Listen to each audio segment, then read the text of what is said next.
Most people don't understand that the truth is that every time you overcome yourself a little bit more, the side effect is that you love yourself a little bit more. It's not about your wealth. It's not about your health. It's not about your freedom. It's who you become. What actions, what behaviors do you want to change? Do you complain? Do you blame? Do you judge? Do you make excuses? How do you talk? Do you speak limited? Just pick 4 things that you're not going to do any longer. What emotions get you in trouble? And if you don't know, close your eyes for about 30 minutes and just watch where your mind goes and watch your feelings and just say, okay, it's frustration, it's unworthiness, it's self-doubt, it's guilt, it's frustration, it's shame. Just become conscious of those and just review them in your mind.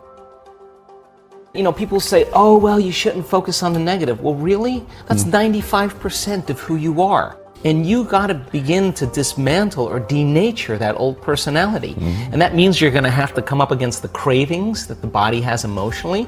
You know, like it's 8 o'clock in the morning and you're doing your meditation, you're normally in traffic. And you want to get angry, and your body's going, hey, you're off schedule. So let me just find something that's mapped in the brain that I'll bring up a past experience why you can feel a little anger. Well, now once you become aware of that, you're working to become conscious of that and not go unconscious again. And it takes an incredible amount of awareness. Yes. It takes a great amount of consciousness, and you can't have consciousness without energy. So you got to raise your energy in order to get to it. Otherwise, you're going to be consumed. You're going to return back, right? So if you start becoming familiar, so conscious of those unconscious thoughts, they would never slip by your mind unchecked by you. And the research shows that you can get better at this. You could actually sense the thought before it comes. So then you start firing and wiring new thoughts. You start thinking to yourself, who am I going to be when I open my eyes? Well, how am I going to make a difference in the world today? Who am I going to be? How am I going to give? How am I going to serve? How am I going to contribute? What things do I want to really do today? And the act of closing your eyes and just thinking about and rehearsing what you're going to do. Your brain doesn't know the difference. Yes. And if you get caught up in it, you begin to install the neurological hardware in your brain to look like you've already done it. Now the brain's no longer a record of the past. You are priming your brain, and if you keep doing it, the hardware will become a software program. You know what that means? You just might start acting like a happy person. Well, there's no surprise there. You installed the circuits. Stress hormones arouse the body so you have your attention on your body. Stress hormones alert the brain so you're aware of everything in your environment, like an octopus with tentacles in all different directions. You got to control and predict everything in your life. And if you're living by the hormones of stress, you're always investing your attention and energy into the known future based on the past. So you're on a line of time here, in a timeline. So then let's think about it. How are you going to make thought more real than anything else? How are you going to create from thought? Well, let's close our eyes. Let's disconnect from the environment. Less sensory information coming into the brain, less distraction, as you said. Let's play some soft music in the background. Let's stick some earplugs in our ear, whatever you want to do. Diminish sensory, but now you're sitting down, you're not eating, you're not tasting, you're not smelling, you're not feeling. So there's less sensory input coming to your body. So then now your brain waves begin to change. They start slowing down, and you move from this beta brainwave pattern where you're aware that you have a body in space and time, or your attention is on the outer world, or your senses are giving you information. Less sensory information. Now your inner world starts becoming more real than the outer world, and you're not the voice in your head that's always talking to you. As your brain waves change, you start seeing in images and pictures and symbols, and less in that vocalization, that sub-vocalization. So your brain waves start changing the alpha. You're going to start creating, start dreaming, pretending. So then, if you say to your body, you're going to sit down for an hour, you stay, and your body's going to say, I'm going to die, my bladder is going to explode, I need a coffee, I got a lot of emails to do. That's the program. And you say to your body, today we do battle. And you sit through that and you make your way, even though your body's trying to get up and you keep settling it back down.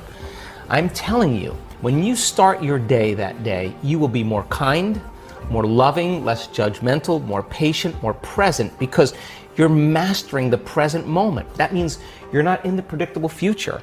You're not in the familiar past. You're mastering time. And so then, if where you place your attention is where you place your energy, and all of your attention is in the present moment, You've got a lot of energy to do amazing things. And you know when someone's present with you in your life because they're paying attention to you. And you know when they're not present with you because they're not paying attention to you. So the act of getting more present means you're putting a lot of energy in the present moment, and you're taking your power back from all these things and people in your life. So we teach people this. As they start breaking through and they start being able to unfold into this field as an awareness, and they're not putting their attention on their boss or their ex or their wife or their kids or their cell phone or their WhatsApp or their Facebook, they're not thinking at all. So then as they're sensing the space, they can't think. And if you can't think, you can't analyze. And if you can't analyze, the analytical mind is what separates the conscious mind from the subconscious. You just open the door. Wow. Now, where you place your attention is where you place your energy. Why? Because we want this center to bloom. 1,400, 1,300 different chemicals that restore and regenerate the body. Let's breathe. Let's open this up. Let's practice this. Yeah, in the beginning, it's a little difficult, but you stay with it and you practice it, pedal by pedal by pedal. You're placing your attention there. You're putting your own life force. You're turning your love inward, and the body will start responding. And in a week's time, if we're doing that 3 times a day or over and over again, sooner or later that thing's going to start blooming. And just like when your sexual organs are aroused and they're engorged with blood, this center, when you start feeling love, you make a chemical called oxytocin. Oxytocin signals nitric oxide. Nitric oxide signals a chemical called derived endothelial relaxing factor. It causes the arteries in your heart to literally open up. So your heart is going to be filled with blood and oxygen and nutrients. It's physiological. It's going to feel full. And when that happens, you experience a level of love that passes all understanding. Your cup runneth over. Close your eyes. Retreat from your life. Disconnect from your body. Disconnect from your environment. Disconnect from your schedule. And just give yourself an hour or 45 minutes or 20 minutes. Because when you invest in yourself, you invest in your future. And when you believe in yourself, you believe in possibilities. And when you believe in possibilities, you believe in yourself. And if you don't believe in possibilities, then you don't believe in yourself. And you don't believe in yourself, you don't believe in possibilities. But if you have a community, a living organism, and every stride you make feeds the living organism, every stride, every effort you make to connect is amazing, because that which we are seeking is seeking us. And so then when people have that uncompromising will, the same way that they go shopping for a dress or a pair of earrings or go to the gym and work out, with the same intensity, with the same passion, come up against themselves and just say, when the body's going, given everything it has, it's when you say, that's all you got? I'm ready. And so then when you start overcoming that, the side effect of it is that all of a sudden you're happy for no reason. And you're less seduced in believing that you need something outside of you to make you feel better. You're feeling better every day without anything outside of you.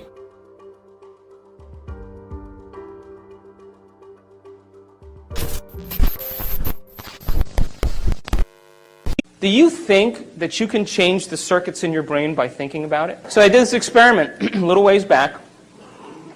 They took these people who never played the piano before, and they separated them into 4 categories, and they said, listen, we're going to scan your brains before you learn these exercises, and then we're going to scan your brain after. And all you have to do is show up for 2 hours a day in practice for 2 weeks, okay, and just follow the instructions. And we're going to hook your brain up to these sophisticated scans, and we're going to see what happens before and after. So they got with these people, and they said, okay, first group, here's the scales and here's the chords. They're one-handed exercises. Practice them over and over again. Keep playing them. So they played every single day, 2 hours a day for 2 weeks. They scanned their brains before, they scanned their brains after. After 2 weeks, guess what happened? A whole new set of circuits lit up in their brain that never lit up before. That makes sense. You learn something new. Learning is making new connections.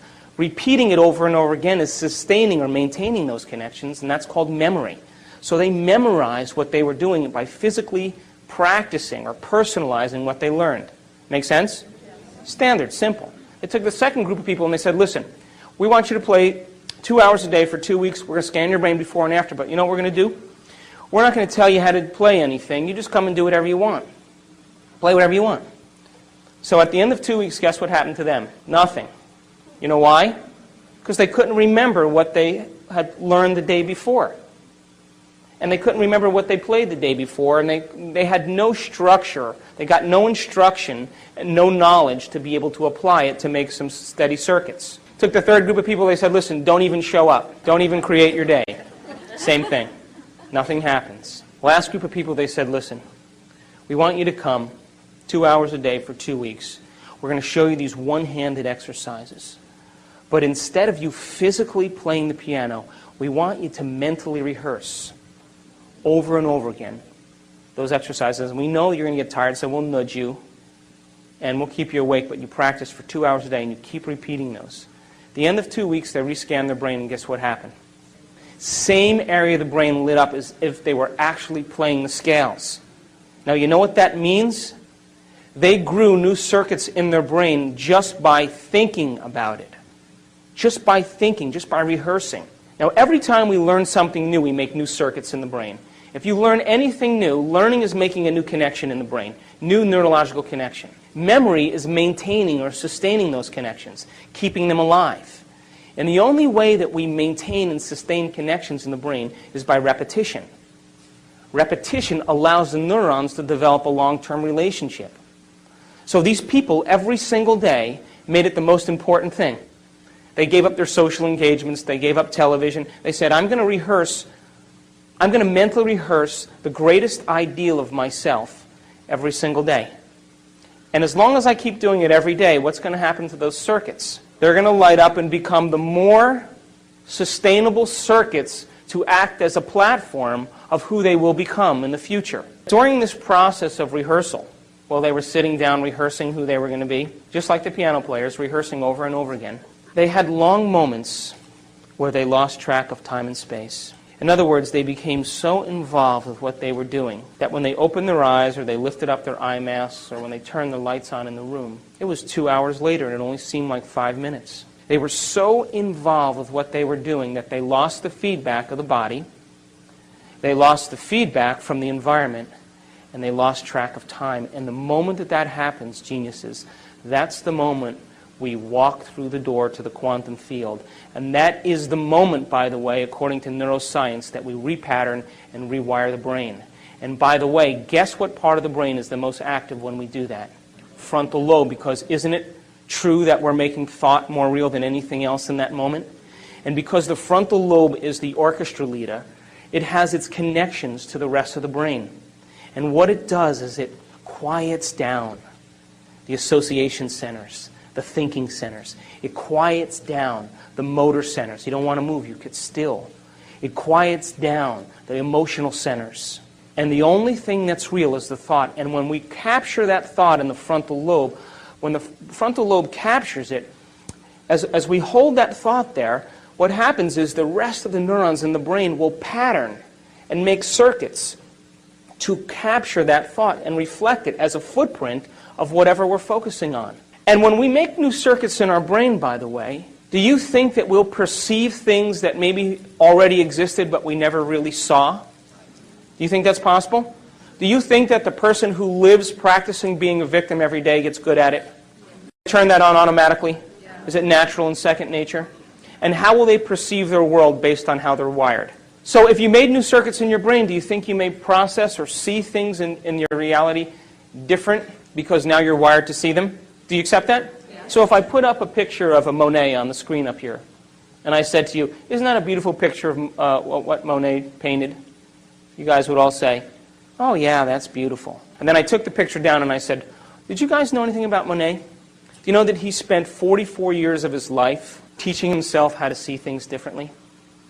And he thought that every person was too busy to stop and pay attention to light. And he loved light. He loved the light first thing in the morning, and he loved the light at sunset, at the twilight hour. And he said that the golden light of the twilight hour and the brightness and the opalescent light in the morning actually colored reality. And that he said, if I can capture this in my paintings and make things bright enough and capture light, maybe people will stop and look and see what they never pay attention to. And then he said, you know, the wisteria and the bridge are one and the same. I can't paint them separate. They're the same to me. And as he got older, he developed cataracts. And the cataracts were so thick that when he looked at the light, it diffused the patterns. So he began to more and more paint exactly what he was seeing. And the doctors urged him to have an operation, to do something to help him. And you know what he said? I worked too hard to see this way. Now, if I took that painting and I put it back up on the screen, would you see it differently? Would you agree that because you learned new knowledge and new information, you made new circuits to perceive what was already there, but you never paid attention to? Yeah. Reality is the same way. Now, there's only two ways that we make connections in the brain. Only two ways. The first way we make connections in the brain is from knowledge that we gain, information, philosophy. Every time you learn something semantically new, every time you learn a new bit of information, you made a new connection. Could you create a new experience that's going to produce a new sensory feedback to the brain that's going to have a new emotion? And that new emotion then will help you to remember that experience better?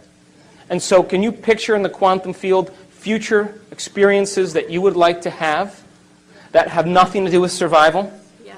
Nothing to do with pain, nothing to do with sexuality, nothing to do with success and power and control, but all those virtues that we secretly hope for, those are the end products of being able to experience something different than survival. But you see, we're so wired for survival that the human being thinks that what's happening out there is more real than what's happening in here. What makes us so unique, geniuses, as human beings, is that when other species are subjected to harsh environmental conditions, right, they have to continuously expose themselves to it over and over again until they start to modify their behavior. And as they start to modify their behavior, after several generations, they may be able to change their genetics and produce a way to acclimate or change as a result of that environmental stimuli. What's that called? Evolution, right? But that may take thousands of years. Human being doesn't have to do that. Human being, because of the size of the frontal lobe, can change in a year, can modify themselves in a week, can become a different person in a day. We can evolve ourselves and become somebody else and not have to go through the long continuum of trial and error. Why not fall in love with an abstraction, something that you haven't experienced yet? But if you can put all of your mind into that abstraction, don't you think that that abstraction will be your future? Don't you think that's possible? And don't you think you'll wire your brain to be exactly what your future dictates? You see, we can't get anything in our life that we're not first wired for. You can't be wealthy unless you're wired for wealth. So once we're wired for it, implicitly wired, non-declaratively wired, when we've wired it so much that we don't have to think about it anymore, that's the moment we are it. And that's the moment it takes no effort to have the side effect of who we are as a mind show up in our life. I have a friend who's a millionaire. I went to lunch with him. He said, today I lost everything that I owned. Pass the ketchup. And I looked at him and I pushed the ketchup over there. And he's talking to me and I said, Jerry, aren't you upset? He said, what do you mean? I said, well, you lost everything you owned. He said, what? He said, I am money. I've made it thousands of times. I've made it 100 times. I'm going to go make it back in 2 weeks. So the question is, who are we going to rehearse ourselves to be every morning? Can you rehearse in the morning your greatest ideal and activate those circuits? And as you rehearse those ideals for yourself and activate those circuits, won't they be the platform of who you become?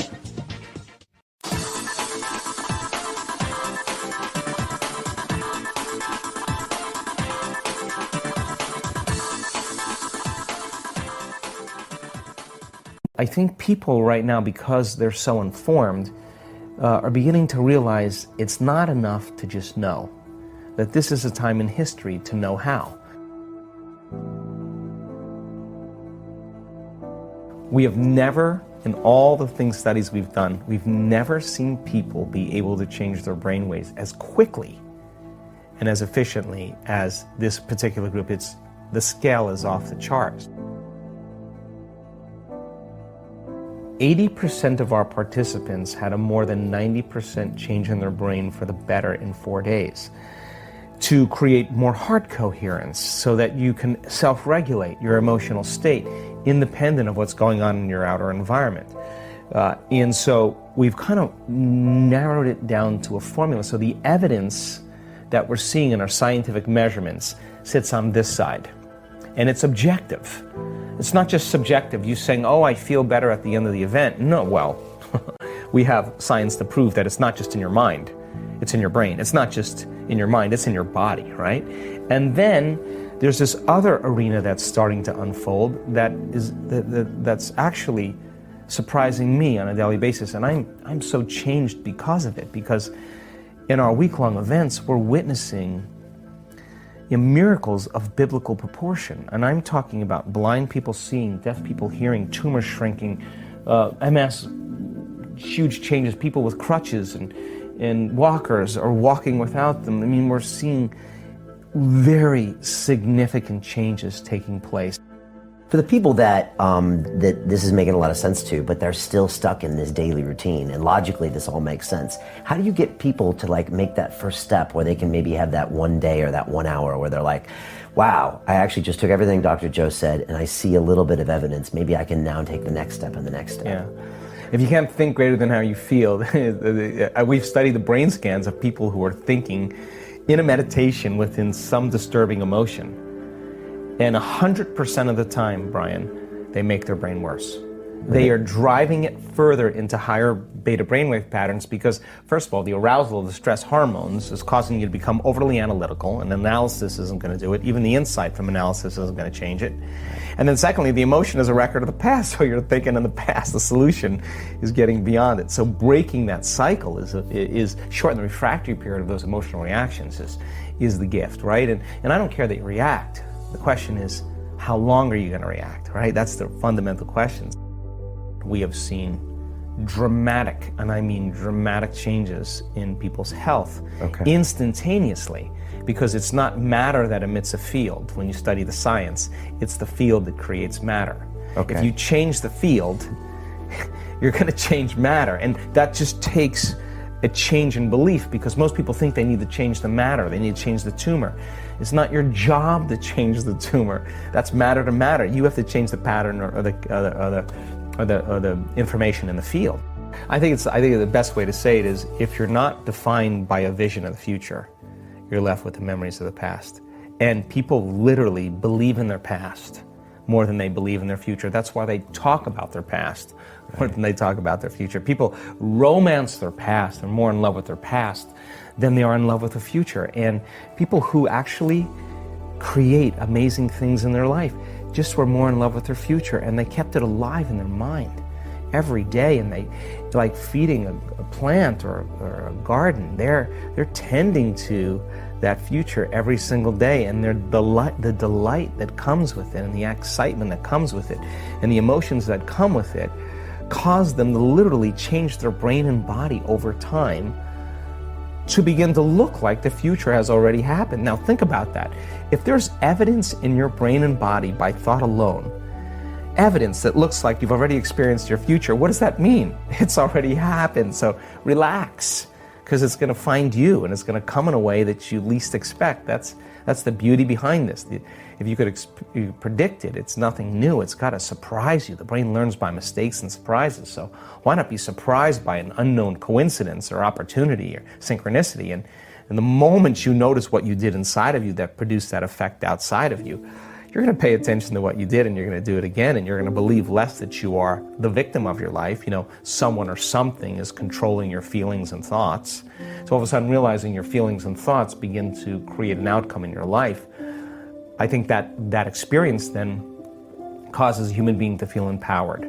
They start to believe in themselves more. And I think when we believe in ourselves, I think we believe in possibility. And when we believe in possibilities, I think we really believe in ourselves. And getting people to that point, to realize that nobody's excluded from this. You can't tell me any longer that you're too old to do this. We have brain scans of people in their 80s that will blow your mind, and they could be watching. Always focus on a future of yours. And by doing that, you can start healing yourself in all ways. You can't tell me you're too sick to do this work. I've seen super sick people with 50 brain tumors turn their life around. They have no brain tumors, 50 brain tumors. Okay. future. You can't tell me that you had a turbulent past and you can't do this work. I've seen people that had the most abusive past. They're the happiest people in the world. Okay. You can't even tell me that you've never meditated before, because many times the people who have never meditated have the most profound experience because they're not expecting anything. You can't tell me you're too overweight, you're too underweight. You can't tell me any of that. You can't tell me you're too this or too that. I've seen it in all shapes, all sizes, all colors, all ages. The stronger the emotion that we feel from some external event in our life, the more altered we feel inside of us as a result of that condition outside of us, the more we pay attention to the cause, and the brain narrows its focus on whatever it is that's sitting there, and it freezes an image and it takes a snapshot, and that's called a memory. So the higher the emotional quotient, the more fear, the more pain, the more shock, the more anger, whatever it is, the more we pay attention to the cause, and so then we create long-term memories that way. Now the challenge is that every time we think about that trauma, we're producing the same chemistry in the brain and body as if it was happening again. So some people, after an event like that, are literally re-experiencing it 100 times in one day. And this is a crazy thing, because what it does is it activates the survival gene. And when you're in survival, what you want to do is make sure that that doesn't happen again. So what you start to do unconsciously is you start to begin to forecast what you'll do if it happens again, right? And you start selecting a worst case scenario in your mind. And then you think, well, what if this happens? What if that happens? And you start to even make it even more, you get more creative, right? And every time you do that, you start experiencing the emotion of that future based on the pain of your past, the fear of your past, the anxiety of your past, the depression of your past. And so the person's conditioning their brain and body into the past, and at the same time, they're literally bracing themselves for the worst case scenario in their life, because in survival, if you prepare for the worst, there's better chances of survival. And you could have 10 really great things go on in your life, and you could have one bad thing, and you keep focusing on that one bad thing because you got to be prepared for it happening again. So people unconsciously then spend their whole life looking around the corner, waiting for it to occur, and they're on guard. Now that's not a conscious process. Common in PTSD from soldiers. They're common. constantly looking for the roadside bombs, and they're highly elevated, and it's very it's unconscious. What they're doing is when you're in that brainwave state, you're sweeping your environment to determine if there's anything out of order. And you're doing that because the brain is on such an aroused state. In survival and stress, the brain is in a very alert state, and the brainwave patterns are high beta. You're super aroused, you're super alert, because you're vigilant about one thing out of pattern that looks unusual or unrecognizable. And the moment you see that, it's that thought that opens the door to the conditioning that you've been creating all along. Remember, this is not a conscious process. It's no different than ringing a bell and watching a dog salivate. The stimulus is also causing an autonomic, physiological, chemical change that's taking place in the person's body. And that person literally, from a biological standpoint, is back in that event. Right. And they're going to behave in almost the same way that they did then, because they're trapped in survival, right? Right, and like you said, that's a snapshot. A lot of people never ended up talking about that event because there's a shameful process there. So it literally stays there. You're frozen. You're frozen. You've stopped, from that point forward, you've stopped evolving. What we're saying is that if you can't overcome that emotion, then you can't create anything new, because that emotion is keeping you tacked to the past, right? So then your whole future is written. Then it's done. Yeah, it's done. It's done. You're in a box, right? You're in a box. So what we know, according to functional scans, is that talking about it helps to diminish some of the emotions, but it doesn't really change the brain or body that much. You can talk about it. You can have some insights, but until you begin to make fundamental changes, you're not going to go anywhere. That for me, it's never about the event. The event is incidental. It's about the emotion. Right. So then when you start lowering the volume to that emotion and you teach a person how to get beyond their analytical mind, enter the operating system where those subconscious programs exist, change their brainwaves and begin to make significant changes. When they start making those subconscious changes, they're less reactionary. You teach them how to find the present moment. You teach them over time the tedium of returning back to the present moment and managing their attention, managing their energy. And you are literally training an animal that has really poor manners. The body's been just conditioned to be like a feral animal that's in survival, but when you start working with it and you keep settling it down, you're breaking that conditioning response and you're telling it it's no longer the mind of anger, that you're the mind. And then this is where David starts slaying Goliath. This is where every time you start doing that, in the beginning it takes a lot of effort and a lot of energy.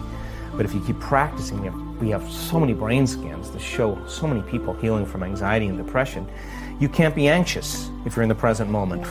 You can't be depressed if you're in the present moment. You're in the present moment. You're not thinking about the future or the past, and you start managing that world. Then the body that's holding on to that emotion, when it finally gets trained, like training an animal to sit, if you're working with it, sooner or later, if you keep telling it and training it to sit, sooner or later it's going to acquiesce, sooner or later it's going to surrender to another mind.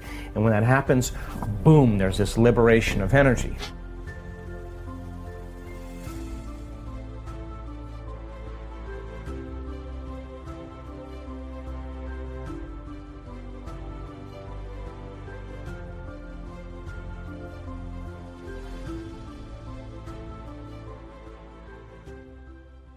How many people believe in the idea that the way you think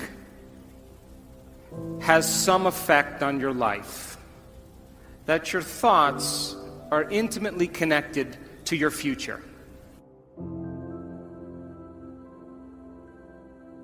So your thoughts in some way create your reality. You believe that?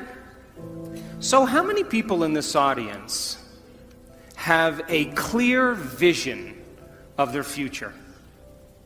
You see, you think 60 to 70,000 thoughts in one day. Out of those 60 to 70,000 thoughts that you think in one day, 90% of those thoughts are the same thoughts as the day before. So if you believe that your thoughts somehow are connected to your life, then the same thoughts always lead to the same choices. The same choices always lead to the same behaviors. The same behaviors create the same experiences, and the same experiences produce the same emotions. And those very same emotions drive the very same thoughts.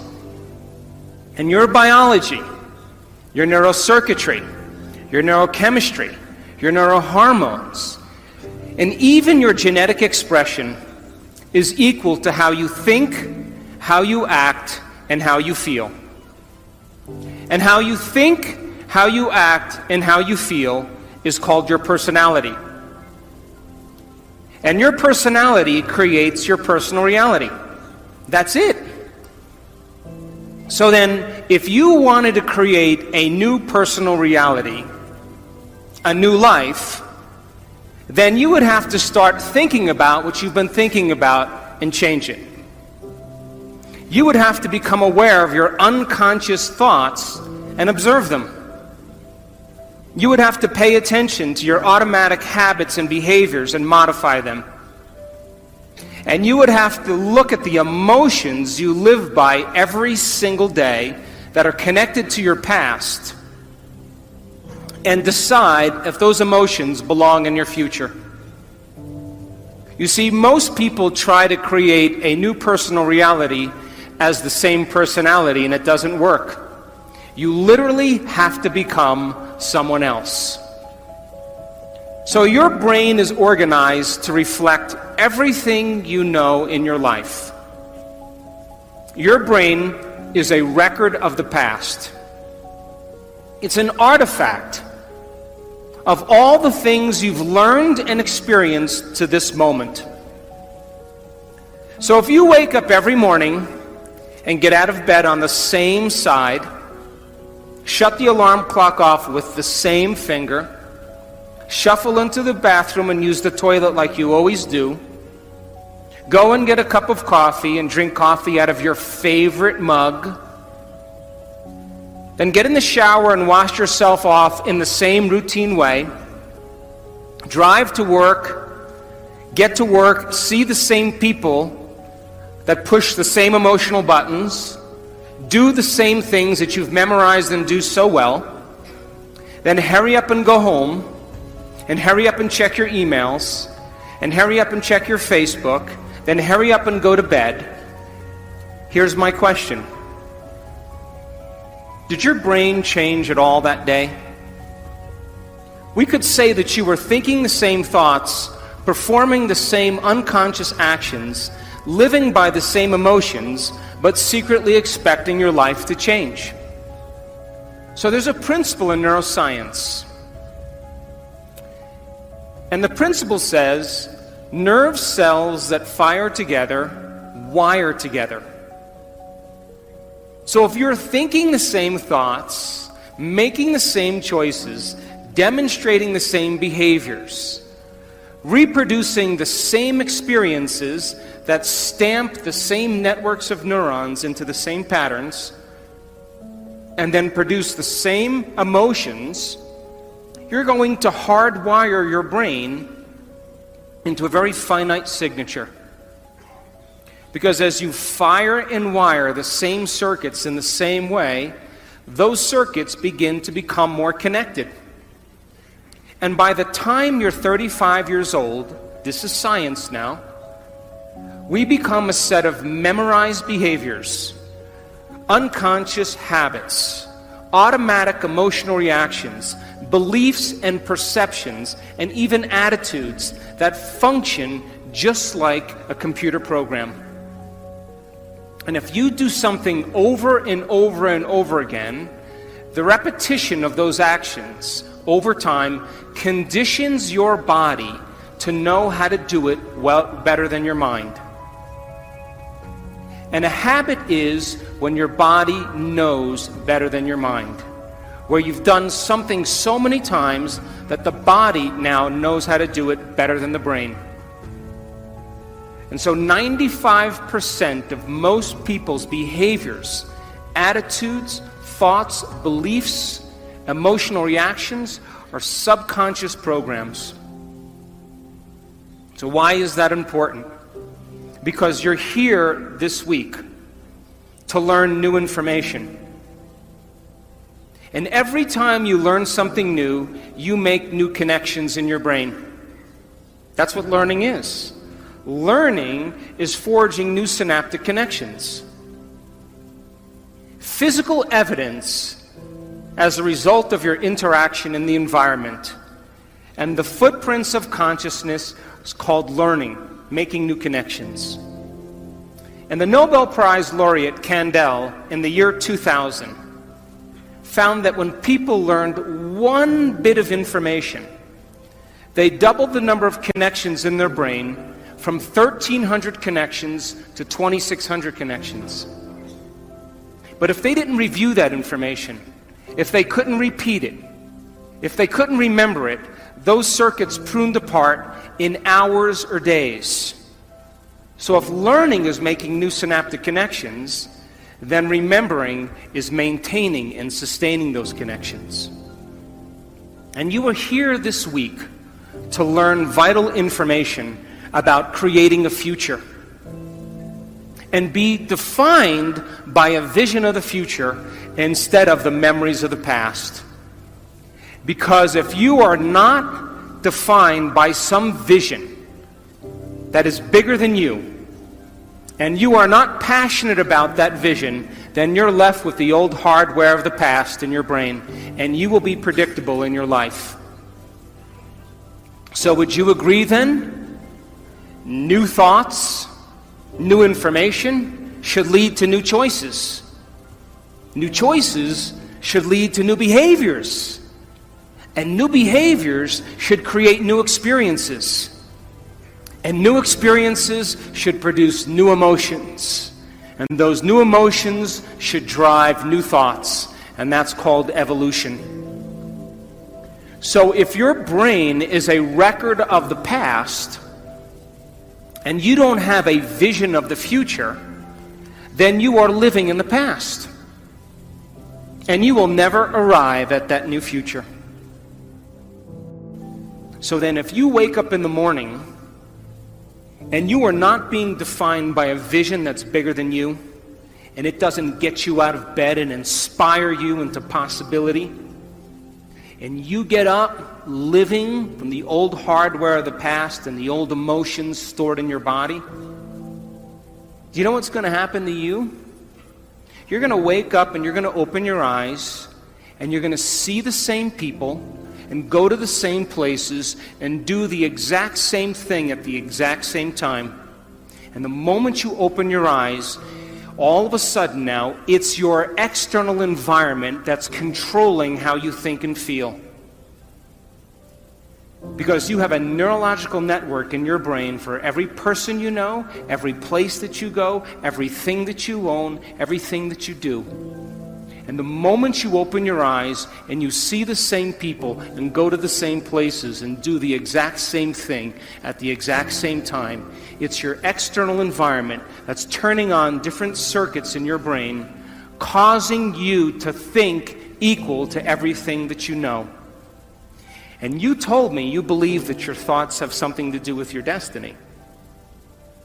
And as long as you're thinking equal to your environment, you keep creating the same life. To change, to truly change, is to think greater than your environment, to think greater than the circumstances in your life, to think greater than the conditions in your world. And every great person in history knew this. Whether it was Mahatma Gandhi, Martin Luther King, the Wright brothers, Joan of Arc, they all had a vision.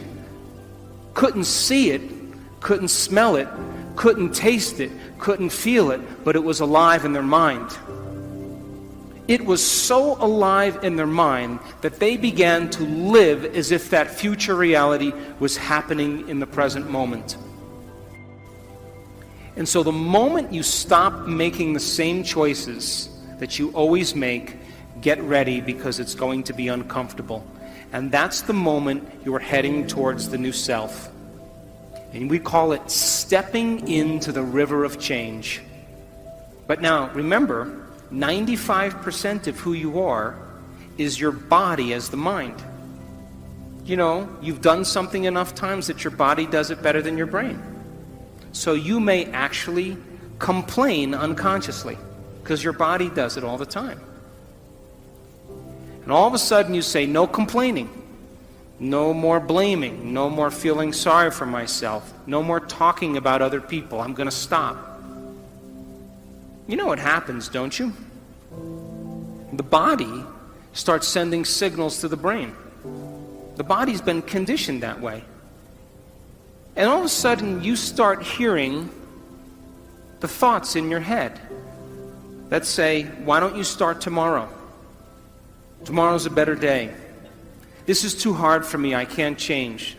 Something's wrong with me. It's my mother's fault. It's my ex-husband's fault. It's my ex-wife's fault. I'm this way because of this event. Or the most important one, this doesn't feel right.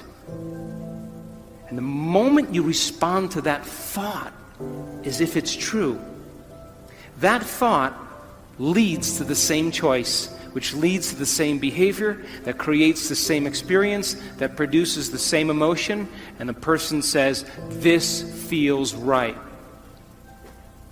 That feels familiar. Going from the old self to the new self, stepping into that void, stepping into that uncertainty, is the biological, the neurological, the chemical, the hormonal, genetic death of the old self. And people will say to us, well, In that unknown, I can't predict my life or my future. And we always say the same thing to them. The best way to predict your future is to create it, not from the known, but from the unknown. And when you and I get comfortable in the place of the unknown, that's where the magic happens. And it never happens in the known.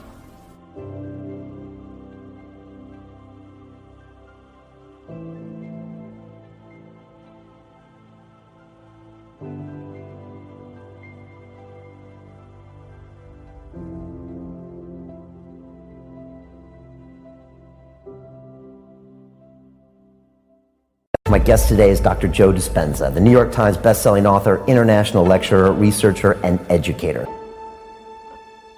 Your work focuses on the intersection of neuroscience, epigenetics, and quantum physics, driven by the conviction that each of us has the potential for greatness.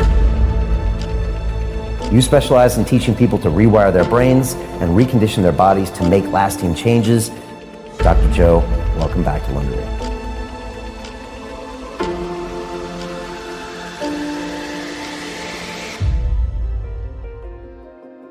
We have you back because people want to hear your message. YouTube doesn't lie, it shows what the people want. I honestly think that we're in an age of information. And in an age of information, ignorance is a choice. I don't want people to be intimidated because what science shows is factual, right? So they're more likely to believe in that. And the moment you use a word from some tradition or some religion or for some sect or culture, some people shut off. They have a stigma about it that really limits their participation because of their past experience, because of their beliefs. Most people live by the same feelings every single day. People wake up in the morning and your brain is a record of the past, so you wake up and you start thinking about your problems, and your problems are connected to certain people and things at certain times and places. The moment you start activating those circuits of memories related to the past experience and the environment you're thinking in the past. Because every person, every thing, every place has a neurological network in your brain because you've experienced it.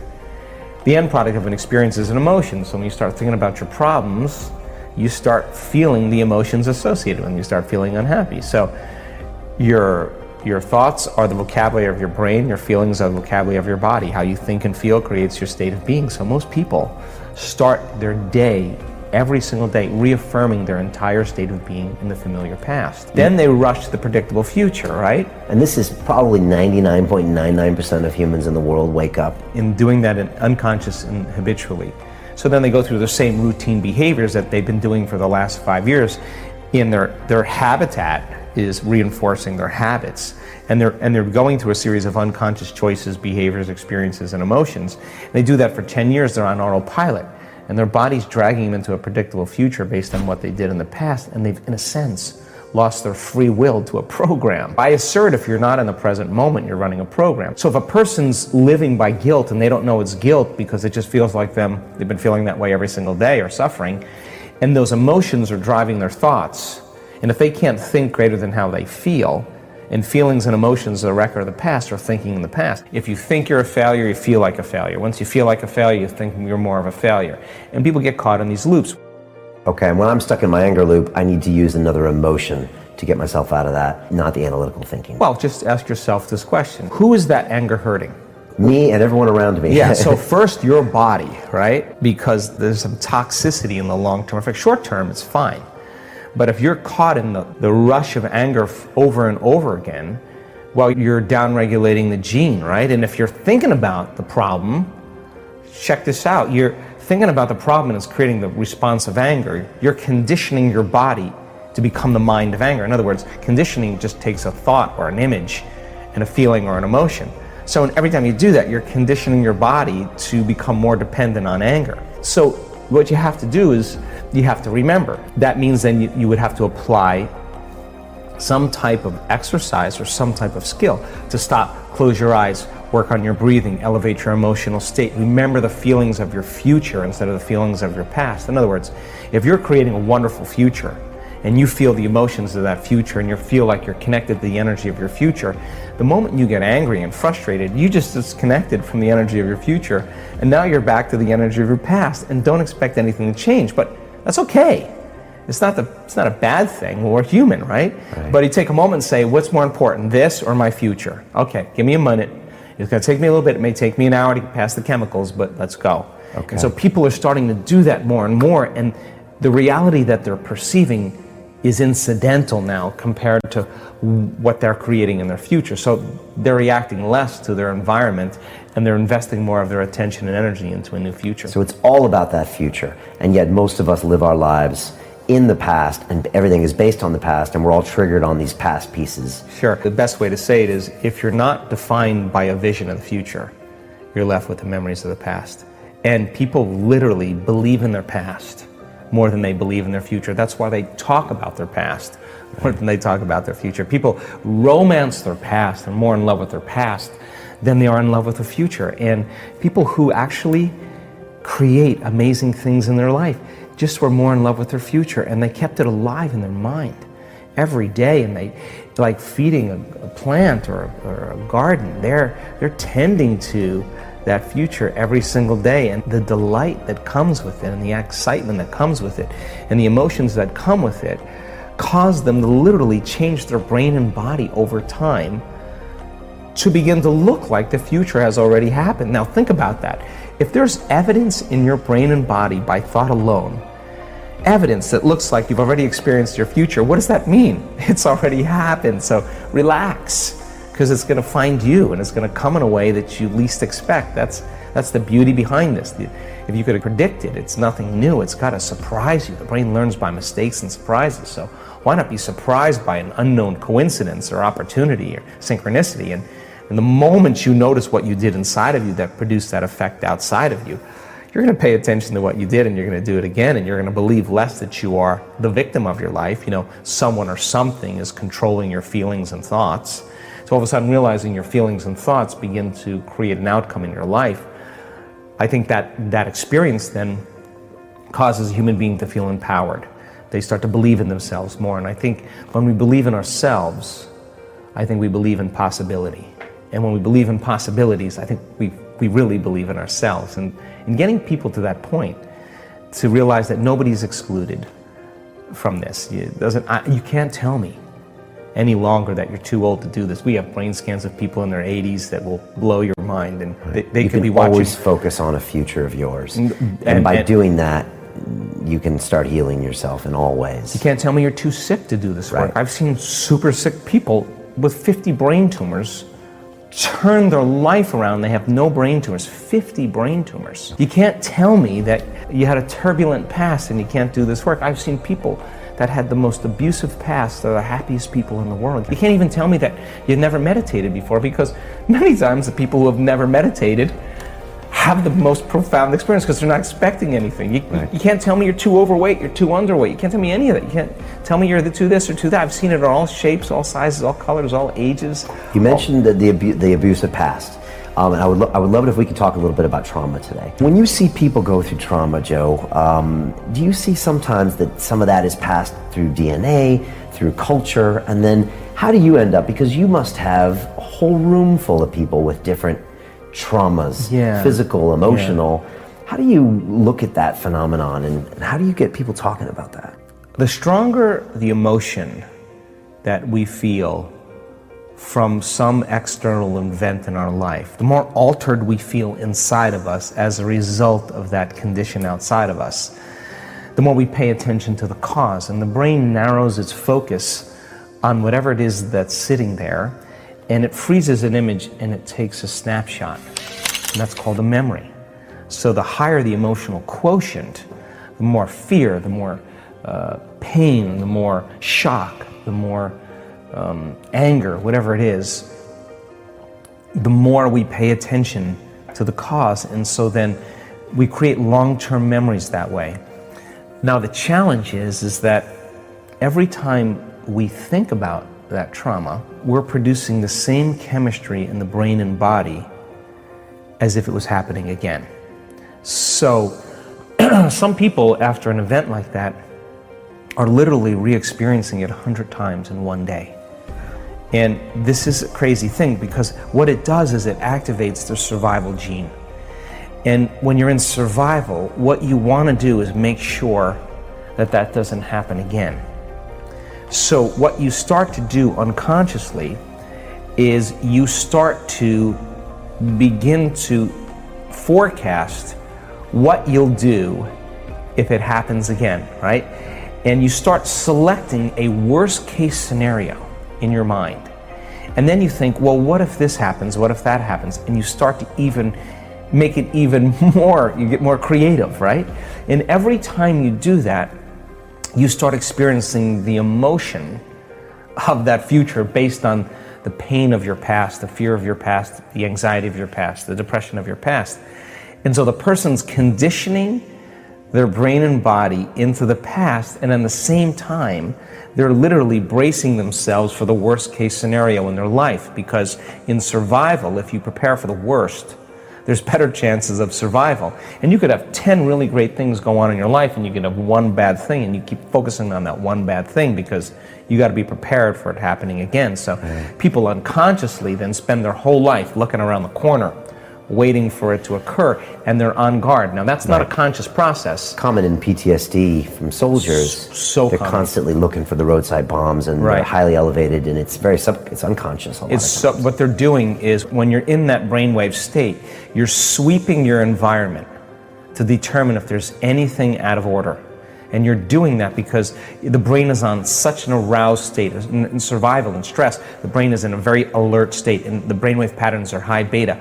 You're super aroused, you're super alert, because you're vigilant about one thing out of pattern that looks unusual or unrecognizable. And the moment you see that, it's that thought that opens the door to the conditioning that you've been creating all along. Remember, this is not a conscious process. It's no different than ringing a bell and watching a dog salivate. The stimulus is also causing an autonomic, physiological, chemical change that's taking place in the person's body. And that person literally, from a biological standpoint, is back in that event. Right. And they're going to behave in almost the same way that they did then, because they're trapped in survival. Right, and like you said, that's a snapshot. A lot of people never ended up talking about that event because there's a shameful process there. So it literally stays there. You're frozen. You're frozen. You've stopped, from that point forward, you've stopped evolving. What we're saying is that if you can't overcome that emotion, then you can't create anything new, because that emotion is keeping you tacked to the past, right? So then your whole future is written. Then it's just it's done. Yeah, it's done. It's done. You're in a box, right? You're in a box. So the problem is not that it's just in the brain, Brian. The problem is it's in the body as well, because it's the emotion that's conditioning the body subconsciously into the past. And now we're 5% conscious mind, 95% subconscious mind. So then that becomes a very profoundly distinct program for that person. So they lose interest in any other thing that is not related to the emotion they're experiencing. In fact, no new information can enter their nervous system that isn't equal to the emotion that they're experiencing, because it's not relevant. Right. They're in survival. Survival says, be prepared for what's about ready to happen. Be prepared for the worst. Be ready. Don't let it get you this time. Know what you're going to do, and it's usually, a very primitive reaction. But if you keep practicing, we have so many brain scans to show so many people healing from anxiety and depression. You can't be anxious if you're in the present moment. You can't be depressed if you're in the present moment. You're in the present moment. You're not thinking about the future or the past, and you start managing that world. Then the body that's holding on to that emotion, when it finally gets trained, like training an animal to sit, if you're working with it, sooner or later, if you keep telling it and training it to sit, sooner or later it's going to acquiesce. Sooner or later it's going to surrender to another mind. And when that happens, boom, there's this liberation of energy.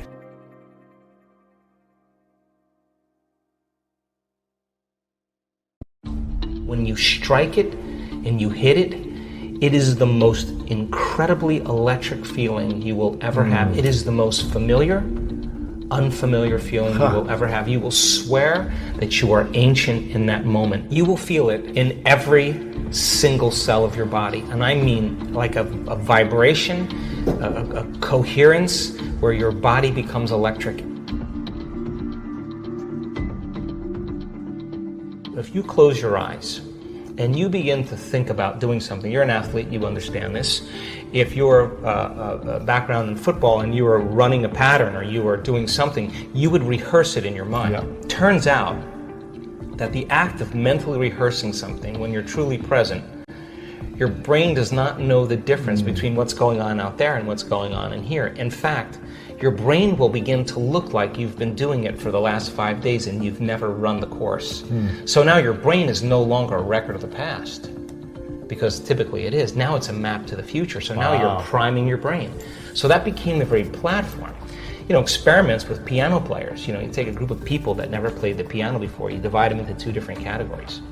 You take one group of people, you teach them one-handed scales and chords. You do a brain scan on them. They come and practice for 2 hours a day for 5 days. At the end of 5 days, if you rescan the brain, they grow new circuits on the opposite side of the brain. Nothing magical there. You learn something new. Learning's making new connections. Get some instruction. You get instruction. You get your body involved. Get your body involved. You're going to have an experience. Experience enriches the brain. Pay attention to what you're doing. You've got to pay attention and repeat it. Firing and wiring. You're going to assemble new circuits. You can take the other group of people, have them come for 2 hours a day for 5 days, do a brain scan before, the brain scan after. Have them close their eyes and mentally rehearse playing those scales and chords.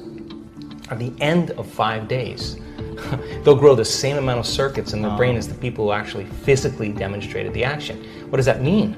It means not only do they change their brain by thinking differently, but their brain looks like they've been playing the piano for 5 days. Now set them in front of a piano. Never played the piano before. They'll play those scales and chords because their brain is wired to play it. So now, the act of rehearsing who they're going to be, what are the qualities, and beginning to get in this creative state, began to lay down the circuits of a new personality. And a new personality is connected to a new personal reality. So the next question is, does that change the body? Take a group of men, have them do one-handed curls in their mind, and bring an emotional component like stronger, harder, more intense. 1 hour a day for 2 weeks. At the end of 2 weeks, 13.5 increase in muscle strength. Wow. Never lifted a weight. Now their body is changing by thought alone. This is fascinating because, you know, growing up in this religion that I grew up, it was a constant reminder, a daily practice to think in a certain way, to think that you can never be physically harmed, that you're infinite love, that you're infinite light, your infinite soul, spirit, life, truth, and love, right? It was like constantly taught to me that I'm never able to get physically harmed. And that if you are, that means your thought is off, and you just have to recorrect your thought, and you'll have a healing, right?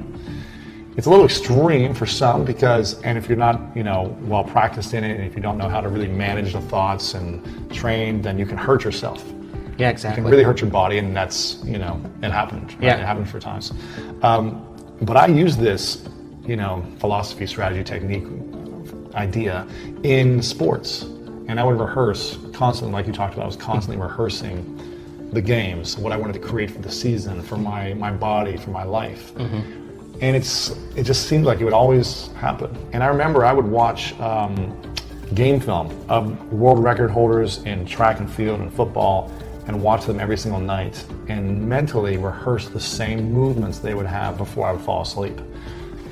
And then I'd practice the next day. But I was constantly rehearsing in my mind how I wanted to show up. I was rehearsing this moment. You know, in my life, 10 years ago, I was rehearsing what I'd be doing this year in my life. If you're living by those elevated states and you know how to feel that emotion of your future before it happens, you're less likely to wait for it to happen because you'll feel like it already happened. You're less likely to try to control it. You'll know that the moment you lose the feeling, you just disconnected, and you're going to make your way back. And when you get good at it, no person, no thing, no experience can take it away from you. Now you're empowered. And if you understand the laws of how creation happens, then you're less likely to compete and rush to get what you want. You're going to know that it's going to come to you. And now that's the new model of how we create. Now, people say to me, well, I'm this way because of that person and that thing. I would say to them, so you mean then that person or that experience out there is controlling your thoughts and feelings? That means you're a victim to your environment. But when you start changing your thoughts and feelings and it starts to produce an effect in your environment, you're going to change the belief that you're a victim, consciously or subconsciously, of your life to becoming more of a creator of your life. And now all of a sudden when you become more a creator of your life, you can't blame anybody. You can't say, well, that person or that thing. You'd have to say, I got to be greater than that environmental condition. Who in history can I study that had the same challenges? What did they do? Let me just work that into my rehearsal so that I can improve, right? Just like you've done with sports. It's the same process. Yeah. When do you experience the most love? Ooh. Personally? Yeah, that's a great question. So it turns out that the signature of the quantum field is greater and greater degrees of oneness and wholeness, right? So think about it. When we live in stress, we live in separation, right? Because our senses fool us into believing you're there and I'm here, and everybody is separate from us, and everything is separate from us. That's 3D reality, right? But as you start opening the center, all of a sudden, when you become nobody, no one, no thing, nowhere, and no time, right? That's the moment that your consciousness lines up with the consciousness of the field. That's when you are totally present. Now, here's the deal. If I can get people to believe that just because they can't see something doesn't mean it doesn't exist, if they can just connect and pay attention to that field and stay present with it and become more aware of it, moment after moment after moment, every interaction with that invisible field, every experience lays down new circuits in their brain for them to perceive more of it, right? So then as they keep their attention on it, they start moving closer and closer to it, so they experience less separation and more oneness and wholeness. So then when that happens, there's a cascade of all kinds of physical and chemical and energetic things that begin to happen. So for me, the best way that I can describe that field is it's intelligent love. It's greater levels of order and unity and oneness. And when you strike it and you hit it, it is the most incredibly electric feeling you will ever have. It is the most familiar, unfamiliar feeling you will ever have. You will swear that you are ancient in that moment, and you will connect. And it won't be just like love for your puppy.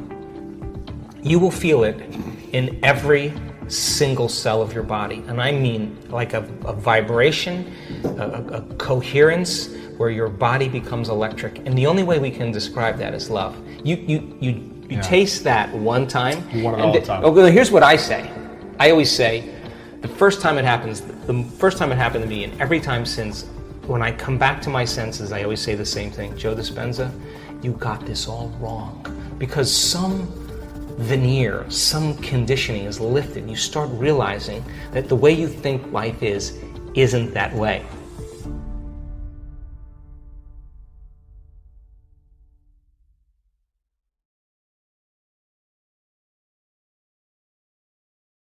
Do I react in my life? Yep, I do. But the question is, how long are you going to react? That's the real question. Because if you keep that emotional reaction going on for an extended period of time, sooner or later it'll become your identity. And then people say, why are you so bitter? Why are you so frustrated? Why are you suffering so much? In your brain, in that emotion, you're in the emotion, which means you're in the chemical residue of the past, is going to call up the event because you're emotionally connected to it. And you're going to say, I'm this way because of that past experience. So then, imagine what I do with people. We have people that have been abused. We have people that have been traumatized, that have been assaulted. We have people that have had very, very difficult pasts. And have you ever heard me say to revisit the event? Have you ever heard me say that? Never do we need to revisit the event, because once you do, you open the box. But what we want to do is overcome the emotion, because that's just what's lasting from the event. So you sit a person down, and the moment you sit him down, what do you think the body is going to do? It's going to look for something to recreate that emotion, because that's the person's identity. Are you with me still? So if I make the person, if I inspire the person to sit there, and they're sitting there, and all of a sudden they're noticing that they're hot, and they're irritated, and their stomach is twisting, and all of a sudden it's a group of sensations, a group of feelings that they have called all along frustration. But the different sensations, the moment you name it, it becomes an emotion. But what it is just bodily sensations. It's energy that's stuck in the body. So the body is looking to go back to the past. It's believing it's in the past. Are you with me still? So if the person becomes aware that their body is doing that, and like training an animal, allow the body to feel that emotion and then settle it down into the present moment. When you settle it down into the present moment, the body starts to trust the present moment and move out of the past. And there's a release of energy. Then the body goes, well, wait a second, what's going to happen in the next moment? And it starts doing that. And it starts to try and anticipate the future. And you settle the body back down into the present moment. And every time you do that, you're telling the body it's no longer the mind, that you're the mind, and your will is getting greater than the program. And all of a sudden, you start to lower the volume to that emotion. And when you begin to break the addiction to that emotion, the side effect of breaking that addiction is called joy. It's called freedom. All of a sudden, the body's saying, I don't want to be tormented anymore. Now, does that mean you shouldn't grieve over things that you lose? Grieving is a biological process. It's neural pruning. It's a death of circuitry. It's a death of emotions. It's the absence, a void of something in your life. And that's important, but in grief, sooner or later, you got to come to a greater understanding about death, a greater understanding about loss, a greater understanding so that you can adapt to those conditions. Every time I sit with someone and they start complaining about their life, and I let them go for a few minutes, and then I go, oh! You know what I say to them? You only complain about your life when it's not working. And the emotion that you're feeling right now is keeping you connected to the past. You never do this when your life is working. And so I don't have a problem with moving through the stages of emotions. But I also know that what a person really wants more than anything else is to be free. People want to be free. And I have witnessed transformation on every culture, on every skin color, every shape, every size, every age. I've witnessed it. And the same radiance that takes place in a person's face, a light behind their eyes, a different physical presentation of their face is eminent, it's real. And that person has worked to overcome themselves. And so it's not that we shouldn't feel emotions. We should feel those emotions and feel them completely. And like a child, get over it though. And just let it out and then go. When we witness people analyzing their life within some disturbing emotion on the brain scans, over and over again, we saw their brain getting worse. Just worse. And I would go, excuse me, Hector, what the hell were you doing in there? Oh, I was just caught up with my ex and the kids. And well, yeah, I want you to know that that's making your brain worse. And so then when they start reasoning that, and they understand, I'm not going to give them the answer to their problems, because when a person is suffering, what are they looking for? They're looking for me to take them out of their suffering, and I can give them the answer, the correct answer to their problems, and they will argue against me. They will argue the entire time. No, but. And I know what I don't. I just say, take the ride with me. Give me 4 days. Give me 5 days. Cross the river. Get beyond yourself and get beyond that emotion. And the memory without the emotional charge is wisdom. And that's the name of the game. Because the soul can't go to the future. Can't create a new adventure. Can't journey back to source if you're living by some emotion that's keeping you in the past. The soul doesn't even know what to dream about. It can't, because it's seeing the future through the lens of the past. So then when the person starts coming up against themselves and they're sitting there and you say you create your reality, all right, well then I'm going to have a thought about what I want, but they can't control their thoughts. That's because their body's influencing their mind. So the only way they're going to begin to liberate energy is to be still.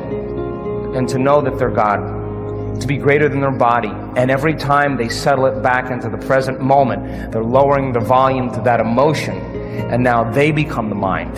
And the body is no longer the mind, and when the body is finally free, they'll see possibilities they never saw before. I've seen it too many times. And all of a sudden, all that person wants to do is be in the present moment and become more happy. They want more of that. But living in guilt or grief or shame or unworthiness, I had someone tell me they lost a loved one the other day. And I said, well, okay, how long have you been grieving? Oh, about a year. Really? Okay, well, suppose it was you that left and you were looking at the person you loved moping around for a year. What would you say to them after a year if you truly loved them? Get over it and have a happy life. I'm doing great. You should make yourself happy. You really love me? Live a happy life. That would be the greatest testament of love for each other. Because if you're suffering, then you're making this hard on me. And so then we always have to update our versions about reality, because it's the only way that we adapt. Don't believe everything you've read or heard. It just may not be the truth. There's always a greater truth that you and I can begin to investigate. Surely someone in eternity has had a similar problem as you and I and have gotten beyond it. Yes or no? Yes. So study that person. You want to be wealthy? Study wealthy people. Don't just have some panacea that you're just going to get wealthy. Read about wealthy people and find out that they lost everything and failed miserably 20, 50 times. But what they had as a characteristic, a quality in their personality, is they were persistent, and they kept changing, and they kept forgiving and letting go of the past and kept going. And sooner or later they ran into it, and when they had all the money they wanted, it was never about the money. It was just about that they could prove to themselves that they can do it. And you and I are no different than that. But if you can't create a future because of some emotion that keeps you in the past, you're going to have to square off with that emotion. And when you sit down and your body has all those physical sensations and it's getting vigilant and it wants to get up and it wants to move and you're just going, wow. And you're settling it down and you're working with it, you got to agree with me that something greater in you is climbing out of that body. Something greater in you is awakening. And when you're able to overcome those emotions, truly break the addiction, don't you know that you'll return back to your life and face the person that betrayed you? And you will see a part of yourself that you used to be that you no longer are, and you're not going to have anything else but love for them. In fact, you're going to have compassion for them because you're going to realize how stuck they are, and you're liberated and free. True forgiveness is when you take your attention off somebody because you've overcome the emotion, and that gives them permission to show up differently in your life because you freed yourself and you freed them. And all of a sudden, reality begins to unfold in mysterious ways, and that person shows up and says, forgive me. I was so wrong, and you're over it already.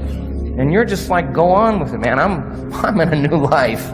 I would have never been in this new life if you didn't betray me. Thank you.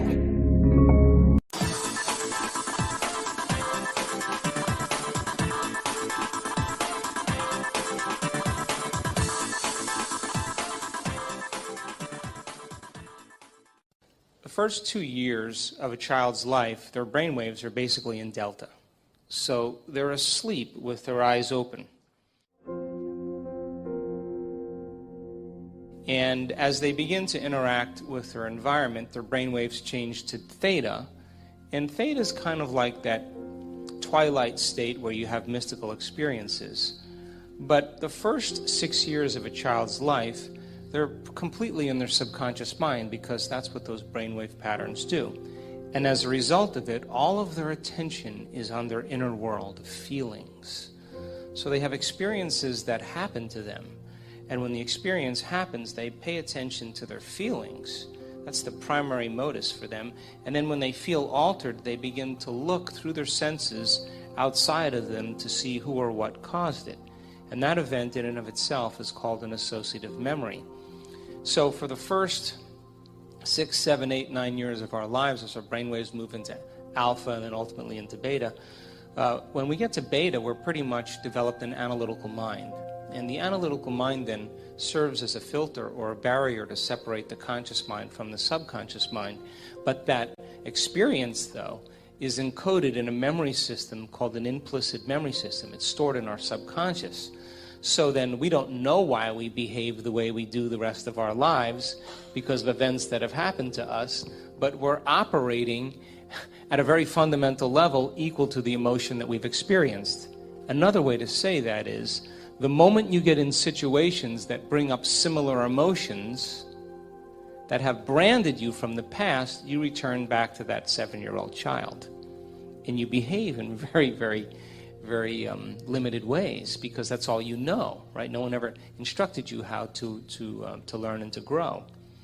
So then people do all this psychoanalysis and they do all these different types of therapies, and a lot of times it never gets to the core of it because they never get beyond their analytical mind to make those changes. Does that make sense? So there are techniques and ways to begin to lower the volume of those emotions that literally are stored in that system. And as you begin to lower the volume of those emotions within that system, you begin to restore the system, and the end product is called wisdom, because a memory without the emotional charge is called wisdom, and that's how we grow and learn. Now, in the work that we've done over and over and over again, that most people, what they do is they have an emotional situation that happens in their life. Emotions are a record of the past. They analyze and think within that emotion, so they're thinking in the past. Are you with me? When we studied their brain waves and we studied their brain functionally, when they're doing that, their brain always gets worse. Their brain gets more out of balance because it's the very hormones of stress that begin to super arouse or cause the brain to become so aroused, heightened. And when the brain is heightened, as I'll talk about this weekend, when you're facing a threat or something in your life that's potentially dangerous, the moment that happens, you begin to anchor consciousness in the body. You become very aware of your body because there's danger out there. You become super aware of objects and things in your environment because there's something dangerous out there. And you begin to obsess about time. And now when you do that, your brainwaves change and all of your attention goes on the outer world because that's where the danger is. Does that make sense? So 70% of the time, people stay in this state. That's a scientific fact. So then, when we've studied people in altered states, we saw that when they're analyzing their life, what do I do? Should I do this? Should I do that? Within the emotion of whatever it is that keeps them anchored to the past, they never really produce a change. But we've seen, without a doubt, over and over again, that when a person goes into an altered state, when they go within, and they become nobody, no one, no thing, no where, in no time. That's the moment they become pure consciousness. That's the moment they're no longer associating in this space and time, and they just walk through the door to the quantum field. Now, that means that in order for you to change your body, if you have a disease, you got to get beyond your body. In order for you to change some aspect of your personality, you got to get beyond the personality and its program. You got to get beyond the someone. If you are going to create something or change something in your life, you got to get beyond your association to known things and places in your life. And if you are going to create some novel event in some future time, you got to get beyond the anticipation of the future based on the past. And when people actually do that, when they are pure consciousness, that's the moment the brain literally can change in a matter of seconds, because now the operator is no longer immersed in matter. The operator now is beginning to manipulate matter from a different level of mind. And so people can heal their inner child by doing their inner child work, by overcoming emotions, and it requires a certain amount of consciousness and awareness. It requires a certain amount of metacognition or mindfulness to observe who they're being and begin to modify their behaviors and create new experiences and begin to overcome some of those emotions that keep them anchored to the past. But in order to do it in a very quick way, we've seen this over and over again, that people have to get beyond their body, their environment, and time. That's when they all of a sudden consciousness becomes the epiphenomenon of matter, and a person can have an instantaneous experience that changes them because they're now already in the operating system. And I'll show you some brain scans that will probably floor most of you, because these are not nuns, these are not Buddhist monks, these are not academics, these are not Kabbalistic rabbis. These are common people just like you doing an uncommon thing. And the amount of energy that we're capturing in their brain we have never seen in a scientific experiment to date, which means that person is having a full-on inner experience that's transcendent of any past experience. They're having such a transcendent moment that the experience in that moment is reorganizing the circuitry in their brain, and the end product of the experience is called an emotion. They're feeling awe and wonder and love and joy, and they're signaling new genes in new ways, and that's the moment the past is literally washed out of the body. And we've seen tumors change, we've seen uterine fibroids go away, we've seen anxiety, depression, we've seen MS, lupus, we've seen it change in one instant when the person literally connects that deeply to the power within them. And that's the moment that the rewiring process can happen instantaneously. Now, that doesn't always happen that way. Other times, you got to stay at it. People who have done our work have done their meditations for 3 years. It took them 3 years to heal their condition. But you know what? They wanted that healing more than their sleep. They wanted that healing more than their social engagements. They wanted that healing more than their morning coffee.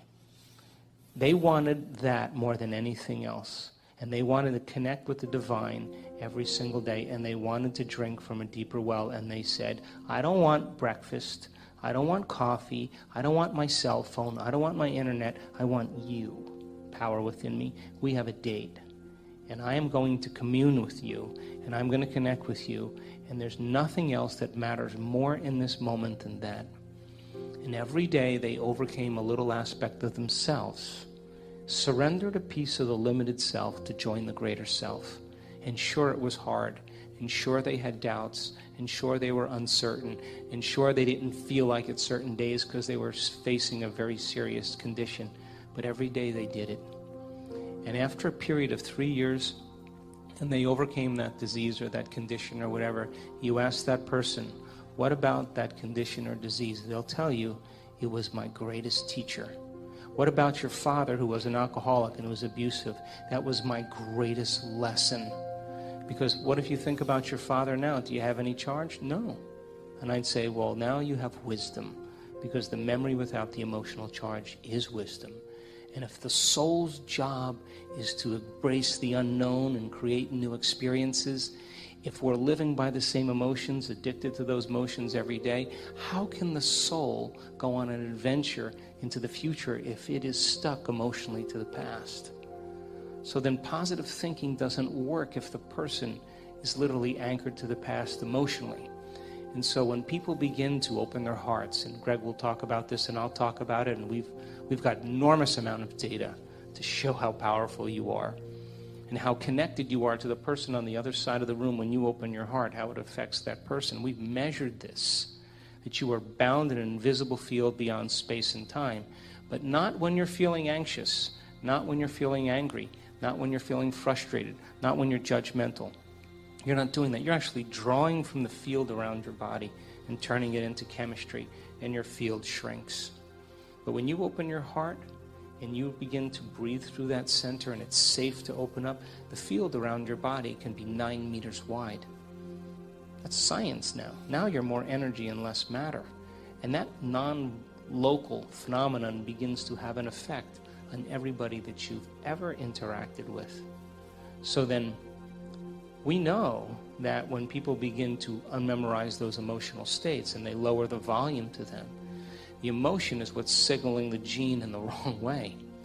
And if the emotion is a record of the past, the moment the person overcomes that emotion, they're free now to create a new future. And according to the religious model, they're born again in the same life.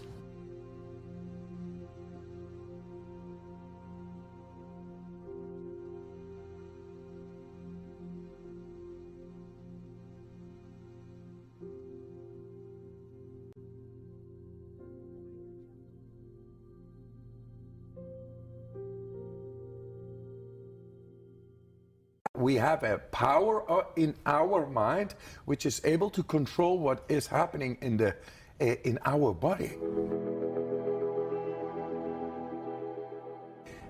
Are we able to go into 100% power of our own brain, the seat of the mind? We are. Through the power of the will and intention, I thought to do things thought of impossible. Yeah. And like climbing Mount Everest in your shorts. If you know how to control it, you know how to control the extremes coming to you, not making you paranoid or full of anxiety, you are able to tap in and to find even the way where nothing is visible. 3 hours later, I found myself in an advanced base camp at 20,000 feet, received by Tibetans who saw a man in shorts coming out of the snow. Must be the Yeti, or the snowman, or the Iceman, but actually it's the power of the mind which led me intuitively to the right place.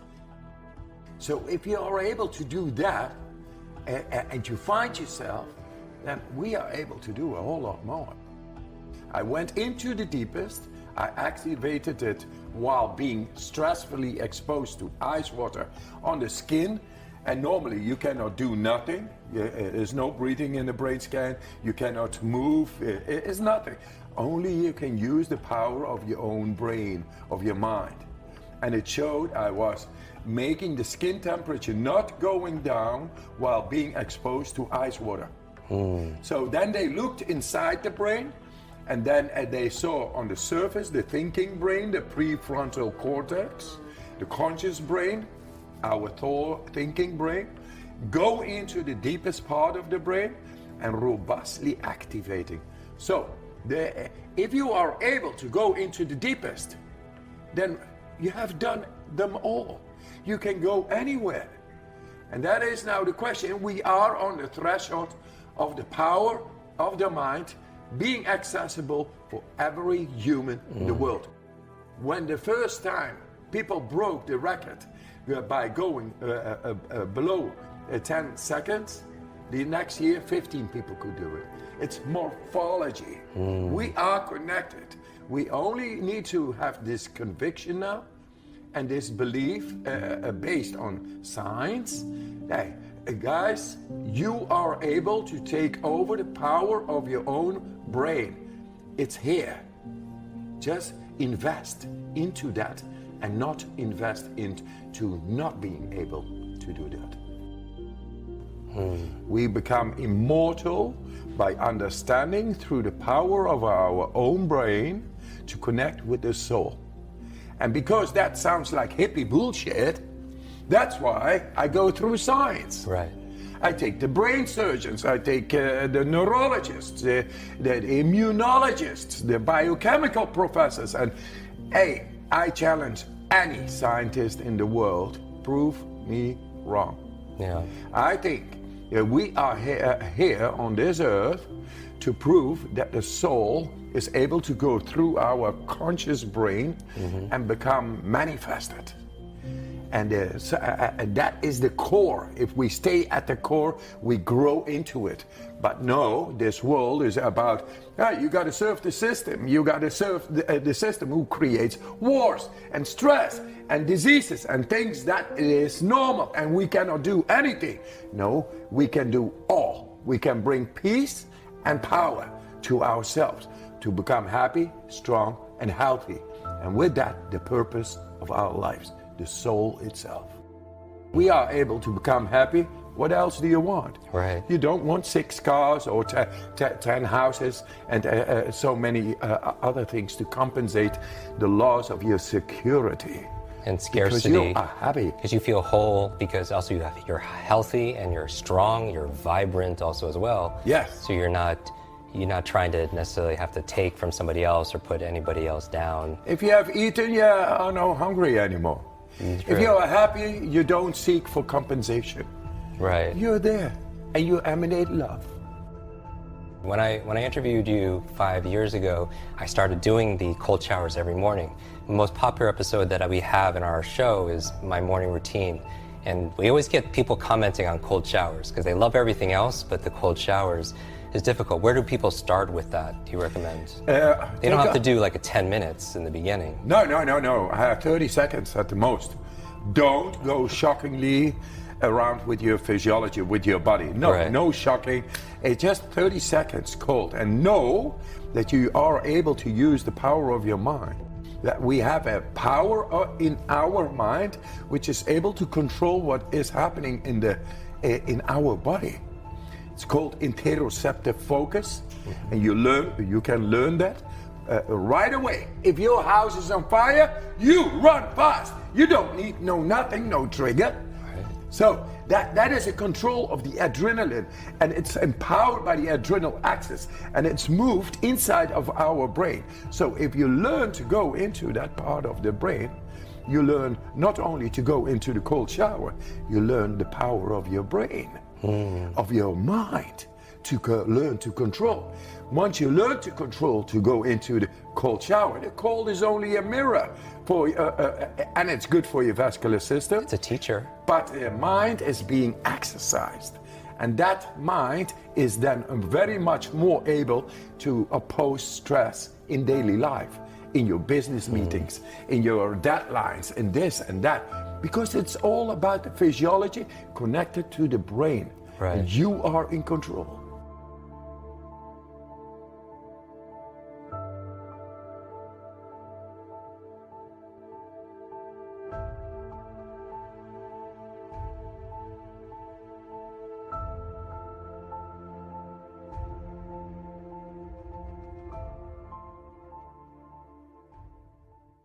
Now, we have three brains that allow us to go from thinking to doing to being.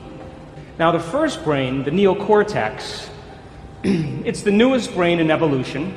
It's that walnut-shaped structure that sits on the outside with all of its folds and valleys in yellow there. It's the newest, the most evolved and highly specialized in human beings.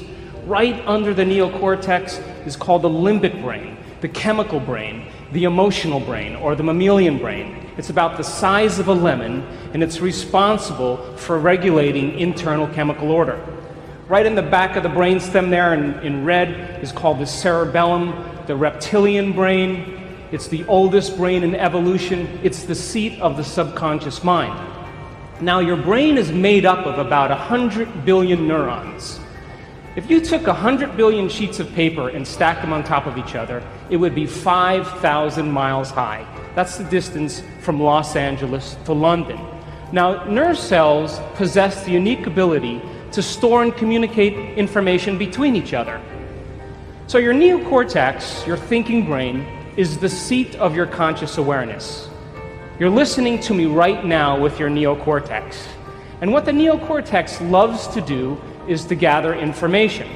And every time you learn something new, you make a new synaptic connection in your thinking brain. That's what learning is. Learning is forging new connections. And every time you learn something new, your brain physically changes. So you read a book on how to ride a bicycle, you read a book on how to build a doghouse, you read a book on how to dance the salsa, how to cook French cuisine, how to become successful, how to be a better parent. And your brain literally upscales its hardware to reflect a new level of mind. The principle in neuroscience says this: nerve cells that fire together wire together. And as you begin to learn new information, you biologically wire that information into your cerebral architecture. So if learning is making new synaptic connections, then remembering is maintaining and sustaining those connections. And just like any relationship, the more you communicate, the more bonded you become. And neurons are exactly the same way. Now, once these neurons begin to fire and wire together, they actually form networks, what neuroscientists call neural networks. Now, neural networks are just gangs of neurons that have fired and wired together to form a community of neurosynaptic connections. It could be related to an idea, a concept, a memory, experience. a skill or behavior or action. So you generate more electrical impulses in your brain in one day than all the cell phones on the planet put together. Now, the neuroscientific definition of mind is the brain in action. Mind is the brain at work. Mind is what the brain does. And because we have 100 billion neurons seamlessly pieced together, we can make the brain fire in different sequences, different patterns, and different combinations. And whenever we make the brain work differently, we're changing our mind. Now, when you're in the midst of an experience, everything you're seeing and smelling and tasting and feeling and hearing, all of your 5 senses are gathering this vital information from the environment. And as you begin to process all this information and it's rushing back to your brain, jungles of neurons begin to organize themselves into patterns. So experience then enriches the circuitry in your brain neurologically, but then it produces a chemical that's released in the second brain called the limbic brain or the emotional brain. So you can remember your first kiss. You can remember graduating from college. You can remember the birth of your first child. You can remember finishing a marathon.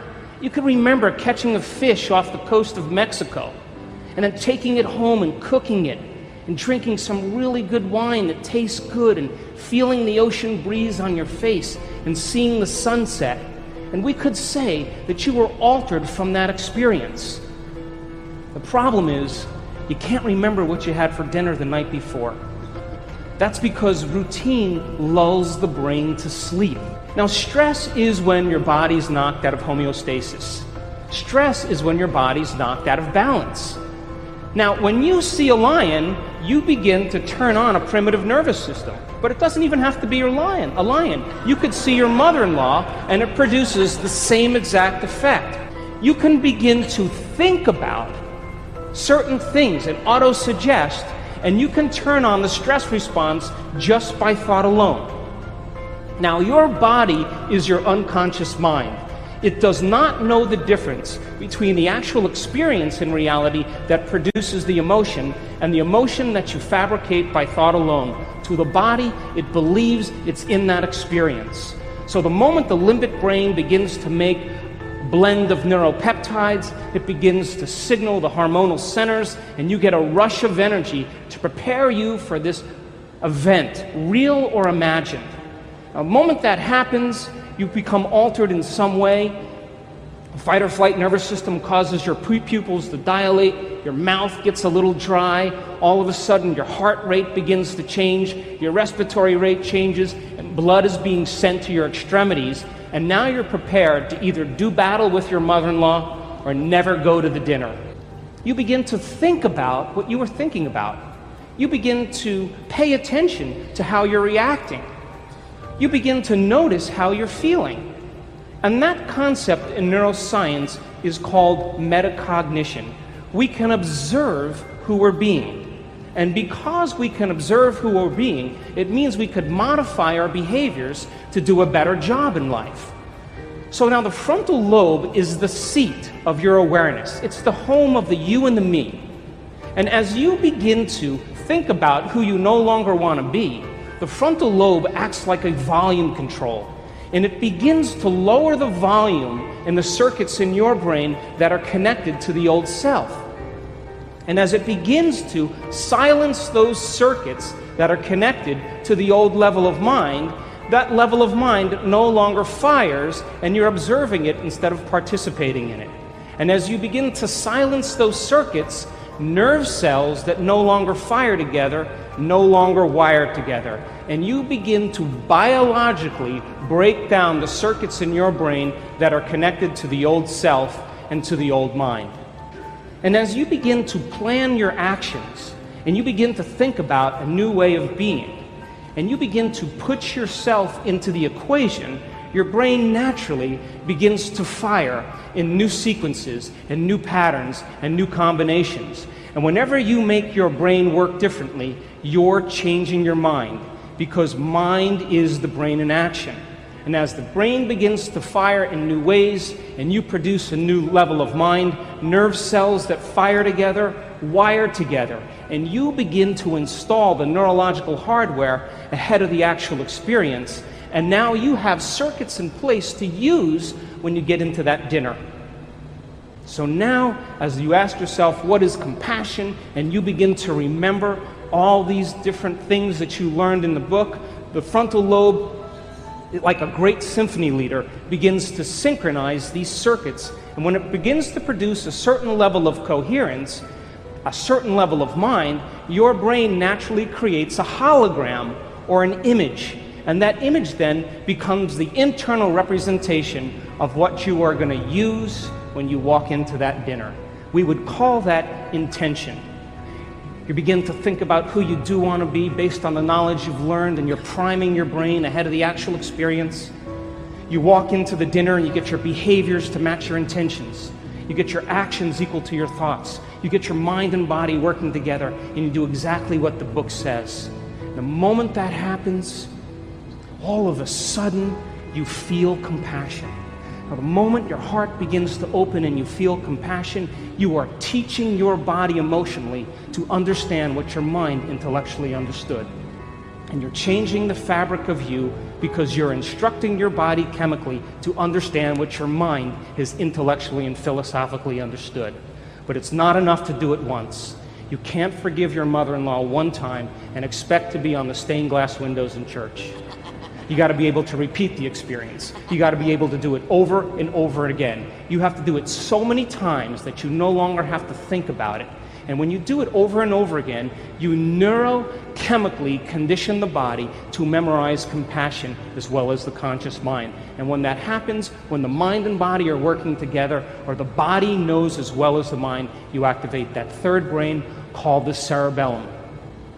And so the way we transform the world is we transform ourselves. And when we're in that state of being, we give people permission to do the same. Thanks for listening.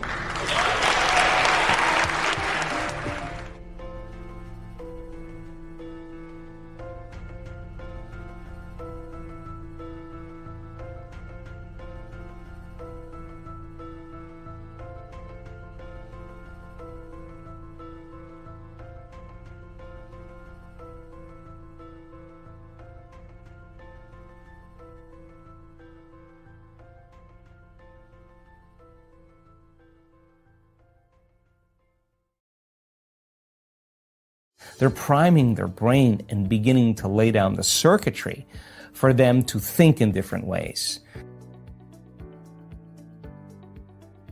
It's a process of repatterning. It's a process of rewiring. It's a process of reconditioning. It's a process of self-reflection and awareness and changing those beliefs. So by creating something for people to utilize, that you're not relying on so many things outside of you to bring you joy, or, this kind of subconscious program of being a victim. You say, Brian, why are you so upset today? Well, I'm upset because of this person or this thing. What that really means is that some person or some condition in your environment is controlling the way you're feeling and the way you're thinking. Well, if something is outside of you is controlling the way you feel and the way you think, you're a victim to your environment. And so then there is this dramatic polarity that goes on. When things are going well, you're happy. When things aren't going well, you're sad. But when you learn how to self-regulate and create more coherence in your brain and heart, and that's what our message is, then you're no longer dependent on your outer world controlling your mood.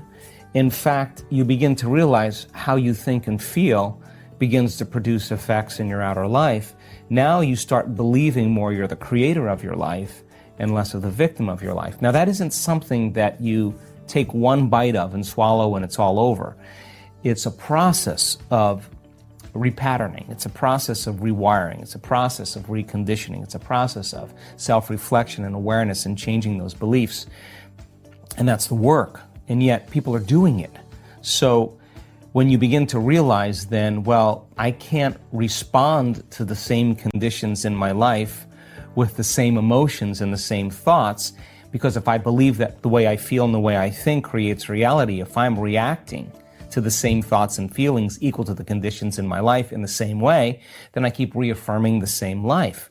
So then a person has to retreat from their life, retreat from their environment, disconnect from their outer world, and begin to lay down patterns neurologically in their brain so that their brain is no longer a record of the past. They're priming their brain and beginning to lay down the circuitry for them to think in different ways, to begin to close their eyes and rehearse who they're going to be in that day.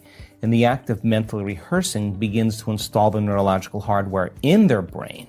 So their brain looks like the experience is already happening or has already happened.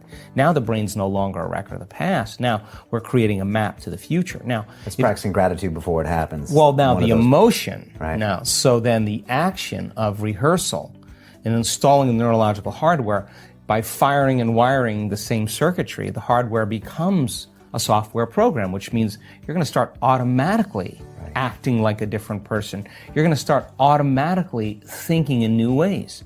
And then to trade guilt or anxiety or aggression or hatred or anger, to say those are emotions of the past, and as long as I live by these emotions, those emotions are influencing my thoughts. If emotions are a record of the past, then I'm thinking in the past, so my past is going to be my future. So if I want to be wealthy, I can't bring lack.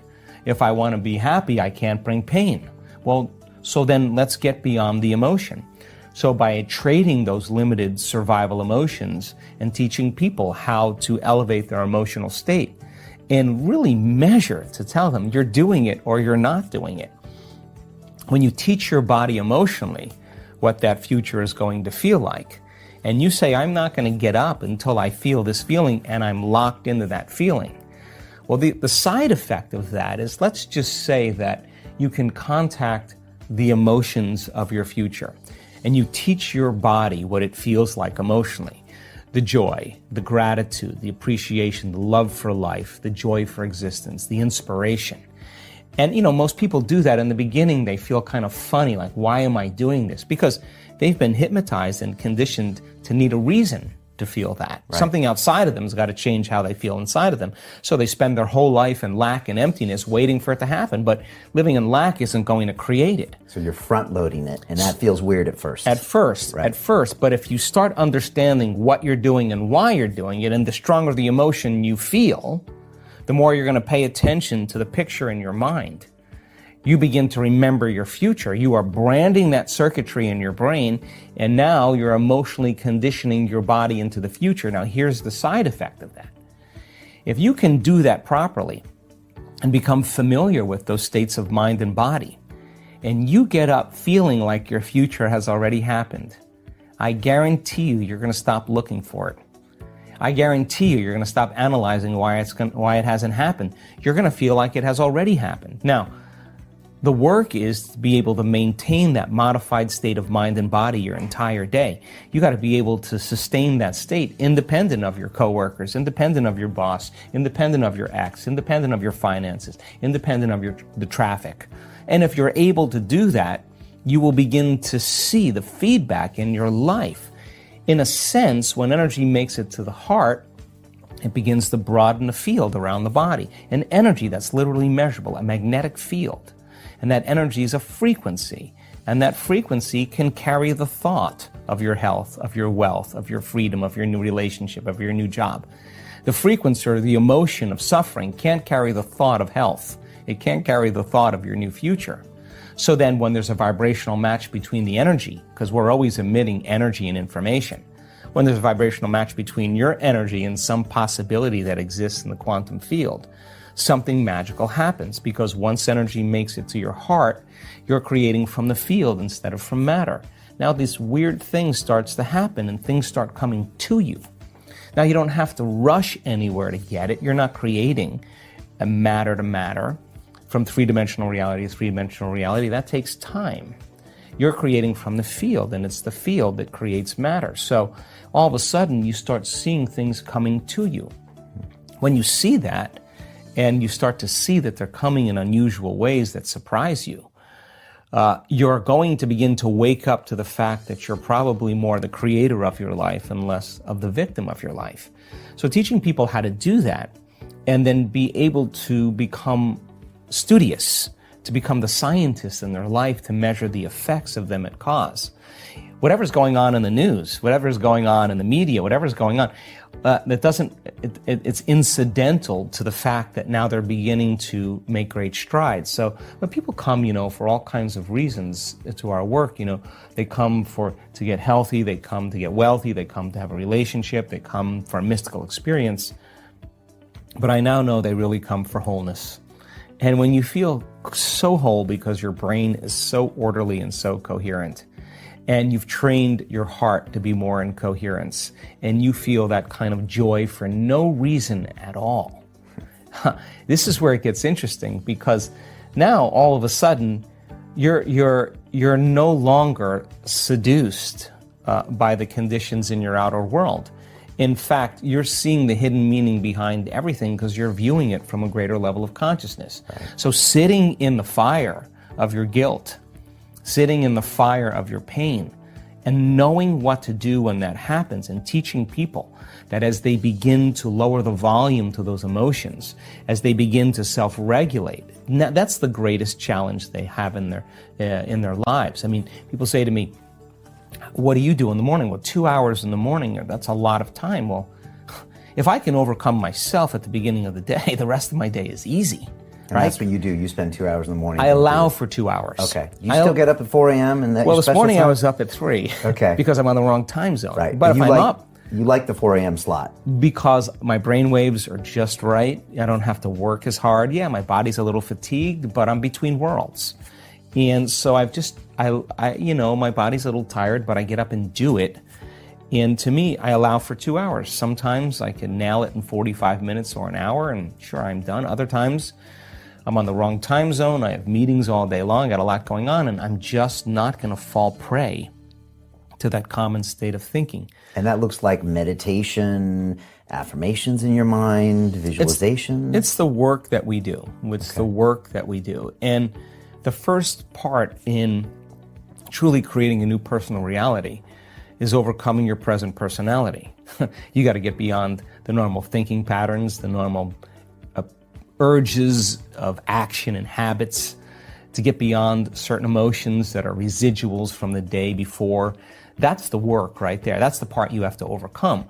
So some days you just kind of slip in and it's magic because you've been practicing, like having a great golf game or a great tennis game or a great run or a great session of knitting. You're in your groove. Other days you got to work a little bit more for it. And for me, what I've learned is those hard days, the days that are the most challenging, are always the most rewarding, because now you're uncompromising to an outcome. And if it takes you an hour to get beyond yourself, to find the present moment, because that's the only place where the unknown exists, the familiar emotions and hardwired patterns of the past are the known. The predictable future, in trying to forecast the feeling of every event in our life, what people do unconsciously, is also the known. There's only one place where the unknown exists, and that's the present moment. You call it the generous present moment. Yeah, and I've just done it enough times, and there are plenty of people in our work that have done it enough times to know when you're there and when you're not. Okay. And when you're not, it's very obvious because you've been there enough times. So you're separating your old story from yourself, and you're separating your focus on the future, and you're being present. It's just like hitting a tennis ball in a sweet spot. Okay. You lock into something, and that wholeness starts to happen, and now you're no longer creating from polarity or duality or opposites. People they create when they see they don't have something. Whether, hey, nice suit, I want one of those, right? And the moment I see that you have a nice suit and I start thinking, I want one of those, my brain naturally starts putting me in the equation. Next thing you know, I'm wearing your suit. Well, that's because we're wired to do that. So then we have this natural ability to create. The problem is after you imagine that, you open your eyes and you don't have it, people experience more lack. Well, we're not that good yet. So then the act of practicing enough times and beginning to create the state in which you're so connected to the energy of your future. Now think about this. You're so connected to the energy of your future, you're no longer looking for it or waiting for it. You feel like it's already happened. The moment you get upset in traffic, the moment you start judging a coworker, you just disconnected from the energy of your future, and now you're back to the energy of your past. Now, if you tell me it was that person that did it to you, I'd say to you, oh, you're back to the unconscious program of being a victim again. So then the person then goes, oh, when did I fall from that state? When did I lose it? Oh, it happened at 3 o'clock today.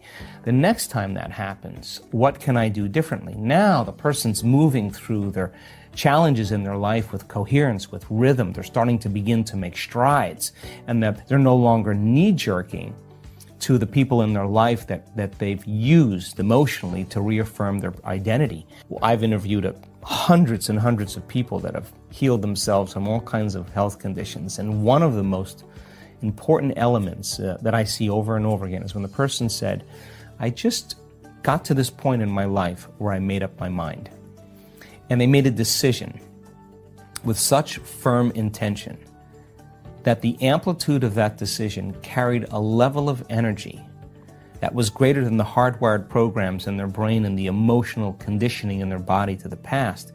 And their body responded to their mind in that instant. And the stronger the emotion, or the stronger the intensity of that energy, the stronger they felt that energy, they came out of the resting state, the more they paid attention to the choice they were making. Right. So like the decision might be, I'm not going to let my ex-wife bother me anymore. I'm going to no longer get angry. Yeah, we had a woman on the stage in our event just recently, 78-year-old woman, very serious car accident, in a wheelchair, couldn't walk, couldn't speak. Made up her mind, like, this is it. I am here to change. It wasn't like 50% in, I hope this works. She was like, I made up my mind. And the decision became a moment in time that she never forgot. She will say to you, I know the moment I made up my mind. I know the moment I decided to change. That, think about it, that is the moment she moved her brain and body from the past present reality into a future present reality. What do I mean by that? People wake up in the morning and they don't feel anything, and all of a sudden their brain is a record of the past. They start thinking about all their problems, and those problems are memories of certain people and objects and things at certain times and places. So the moment they start remembering their problems, they're thinking in the past. Well, every one of those problems has an emotion associated with it. So they start feeling unhappy, they start feeling discouraged, they start feeling victimized. Now their body's in the past.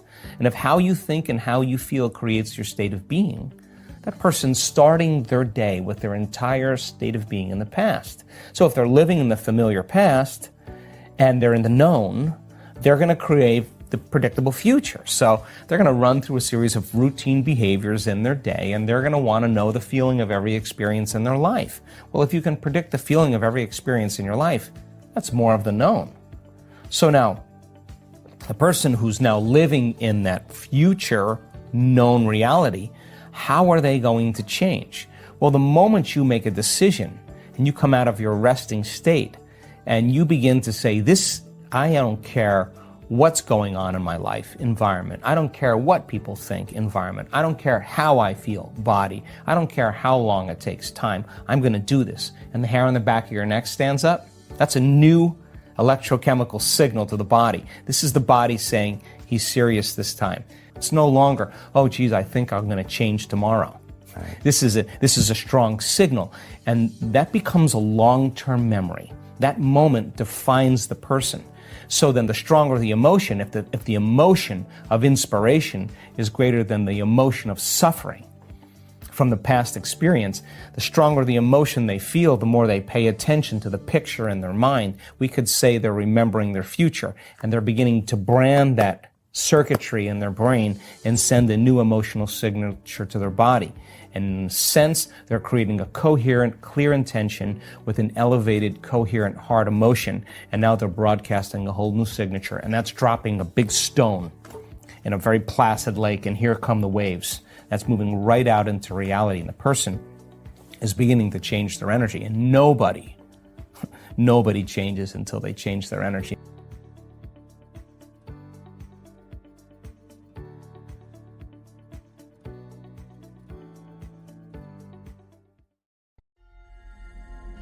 people wake up in the morning, they begin to think about their problems. Those problems are circuits of memories in the brain. Each one of those memories are connected to people and things at certain times and places. And if the brain is a record of the past, the moment they start their day, they're already thinking in the past. Each one of those memories has an emotion. Emotions are the end product of past experiences. So the moment they recall those memories of their problems, they all of a sudden feel unhappy, they feel sad, they feel pain. Now, how you think and how you feel creates your state of being. So the person's entire state of being when they start their day is in the past. So what does that mean? The familiar past will sooner or later be predictable future. So if you believe that your thoughts have something to do with your destiny, and you can't think greater than how you feel, or feelings have become the means of thinking, by very definition of emotions, you're thinking in the past. And for the most part, you're going to keep creating the same life. So then people grab their cell phone, they check their WhatsApp, they check their text, they check their emails, they check Facebook, they take a picture of their feet, they post it on Facebook, they tweet something, they do Instagram, they check the news, and now they feel really connected to everything that's known in their life. And then they go through a series of routine behaviors. They get out of bed on the same side, they go to the toilet, they get a cup of coffee, they take a shower, they get dressed, they drive to work the same way, they do the same things, they see the same people, they push the same emotional buttons, and that becomes the routine, and it becomes like a program. So now they've lost their free will to a program, and there's no unseen hand doing it to them. So when it comes time to change, the redundancy of that cycle becomes a subconscious program. So now 95% of who we are by the time we're 35 years old is a memorized set of behaviors, emotional reactions, unconscious habits, hardwired attitudes, beliefs, and perceptions that function like a computer program. So then a person can say with their 5% of their conscious mind, I want to be healthy, I want to be happy, I want to be free. But the body's on a whole different program. So then how do you begin to make those changes? Well, you have to get beyond the analytical mind, because what separates the conscious mind from the subconscious mind is the analytical mind. And that's where meditation comes in, because you can teach people through practice how to change their brainwaves, slow them down. And when they do that properly, they do enter the operating system where they can begin to make some really important changes.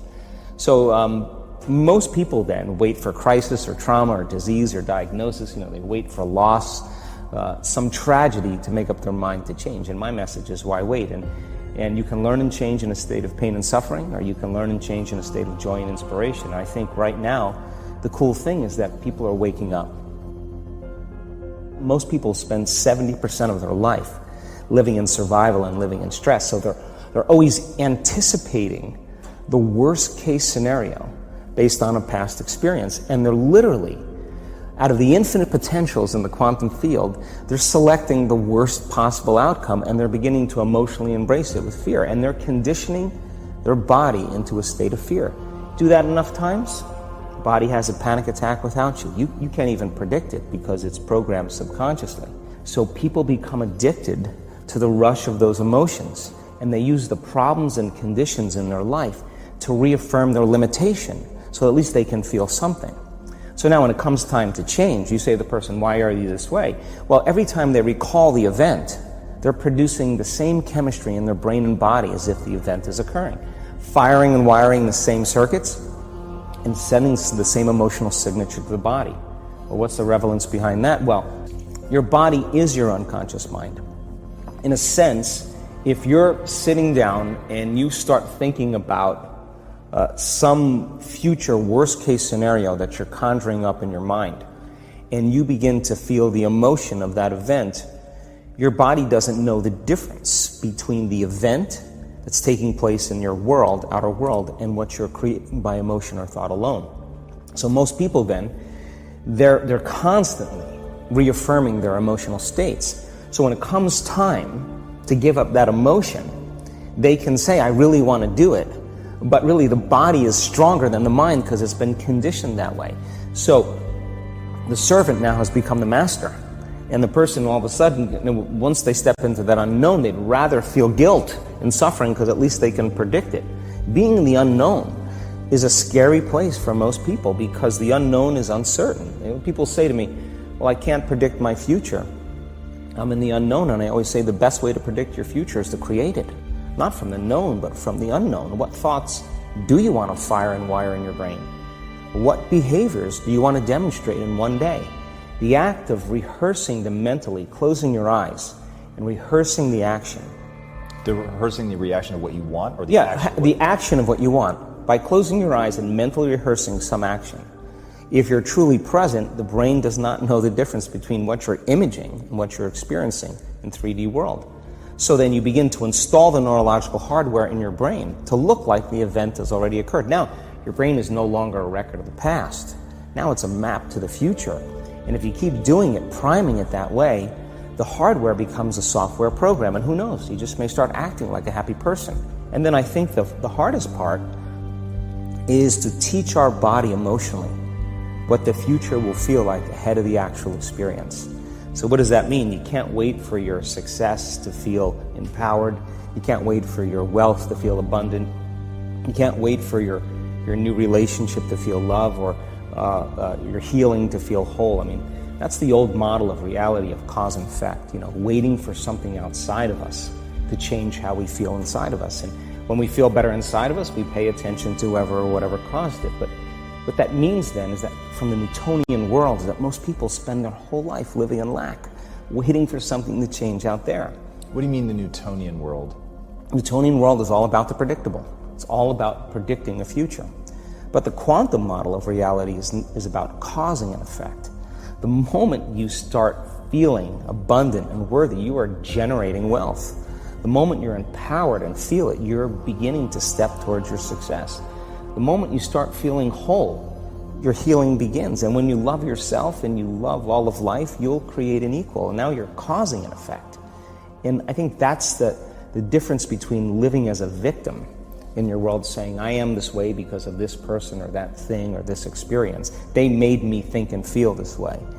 When you switch that around, you become a creator of your world, and you start saying, my thinking and my feeling is changing an outcome in my life. And now that's a whole different game, and we start believing more that we're creators of reality. And most people, when they have a thought, they just think that that's the truth. And I think one of my greatest realizations in my own journey was, just because you have a thought doesn't necessarily mean it's true. So if you think 60 to 70,000 thoughts in one day, and we do, and 90% of those thoughts are the same thoughts as the day before, and you believe that your thoughts have something to do with your destiny, your life's not going to change very much, because the same thought leads to the same choice leads to the same behavior creates the same experience, and the same experience produces the same emotion. And so then the act of becoming conscious of this process to begin to become more aware of how you think, how you act, and how you feel, it's called metacognition. And so then why is that important? Because the more conscious you become of those unconscious states of mind and body, the less likely you're going to go unconscious during the day, and that thought is not going to slip by your awareness unchecked, because it means to know thyself. And the word meditation means to become familiar with. I started becoming fascinated with the idea that you can give someone a sugar pill, a saline injection, or perform some false surgery or treatment, and a certain percentage of those people will accept, believe, and surrender to the thought that they're getting the actual substance or treatment. And they begin to program their autonomic nervous system to make the exact pharmacy of chemicals equal to the substance that they think they're taking. So then it begs the question, is it the inert placebo that's doing the healing, or is it the body's innate capacity to heal by thought alone? Because that pill is a symbol of possibility. All it is a symbol. The doctor says, this is a great new drug that's going to help with depression, and the person begins to think about the idea that they could get better. They're selecting a new potential in the quantum field. And then all of a sudden, a certain percentage of those people will get enthusiastic and theos, filled with God, inspired, optimistic. They start changing their emotional state. They're combining a clear intention with an elevated emotion, and they're changing their state of being. And all of a sudden now, I began to realize, do you need the sugar pill, Do you need the saline injection? Or can you teach a person, instead of putting their faith and belief in something exogenous outside of them, that would do the healing, to change their state of being? Can they just select the new potential in the quantum field instead of focusing on a known, focus on an unknown, and revisit that unknown every single day until it becomes a known? And all of a sudden, you'll see people's depression go away, their anxiety go away, and they're not using the placebo any longer. They're healing by changing their internal states. The person doesn't need the exogenous or external substance. They can move into a state of being without it. So I thought, once I understood the mechanics of the placebo, I could teach this process even better, and in fact, you can. You know, you can't do a study right now, any drug-related study, without having a triple-blind placebo test. And placebos, just so you know, they range from working anywhere from 10% to 100%. Imagine that. So, in a depression study, as an example, 83% or 81% of the people in a depression study that are given a placebo heal as well as the people that are given the actual antidepressants. Now, there's brain scans to show changes in their brain before and after. It means then they're making their own pharmacy of antidepressants by thought alone. And it took them 6 weeks, 8 weeks of taking that placebo every single day. Now, this is an important point, because most people think, oh, I did the exercise or the meditation once and my conditions should go away. Well, even in the depression study, 6 to 8 weeks of taking the placebo. Every time they take the placebo, they remind themselves that they're going to get better, they change their emotional state. Sooner or later, that becomes their new state of being. It may take people 6 to 8 weeks of doing the work every single day where they start noticing significant changes in their health. So, I'm a pragmatist. And if you're telling me something that's science-based, the question that I ask is, how am I going to apply this to my life? So, as people begin to gather this information, I now know that every time we learn something new, we're making new connections in our brain. That's what learning is. If people can understand the understanding of the new sciences, quantum physics, neuroscience, neuroendocrinology, psychoneuroimmunology, the mind-body connection, epigenetics, all of those sciences point the finger at possibility. And if I can instruct them in a way that they begin to piece together the model, when I feel like we're at a certain point where the comprehension is right, if they can turn to the person next to them and explain it in the workshop. If they can't explain it, it's not wired in their brain. But if they can explain it, they're beginning to install the neurological hardware in their brain in preparation for an experience. So then if I can set up the conditions in the environment and give them the proper instruction and allow them to surrender enough into the present moment, a certain percentage of those people are going to get their behaviors to match their intentions. And when they do, they're going to experience something new. And the experience then is going to produce an emotion, and they're going to feel unlimited, and they're going to feel whole, they're going to feel invincible. The moment they feel that emotion, now they're teaching their body chemically to understand what their mind is intellectually understood. Now they're embodying the truth of that philosophy by initiating it, which means if you've done it once, you'll be able to do it again. If you can repeat the experience over and over again, you'll begin to neurochemically condition your mind and body to begin to work as one. When you've done something so many times that your body now knows how to do it as well as your mind, now you're mastering that philosophy, and now you're in a new state of being. So we have to go from philosopher to initiate to master, from thinking to doing to being. And once you get to that point where it now becomes innate in you, becomes who you are, then you've memorized an internal state independent of the conditions in your external environment. That's when you begin to master your environment or master your life. I call somebody up on the stage that was diagnosed with breast cancer, colon cancer, diagnosed with esophageal cancer. I can go down the list, and they stand on the stage and they tell their story. And it's not that they look like a movie star, sports figure.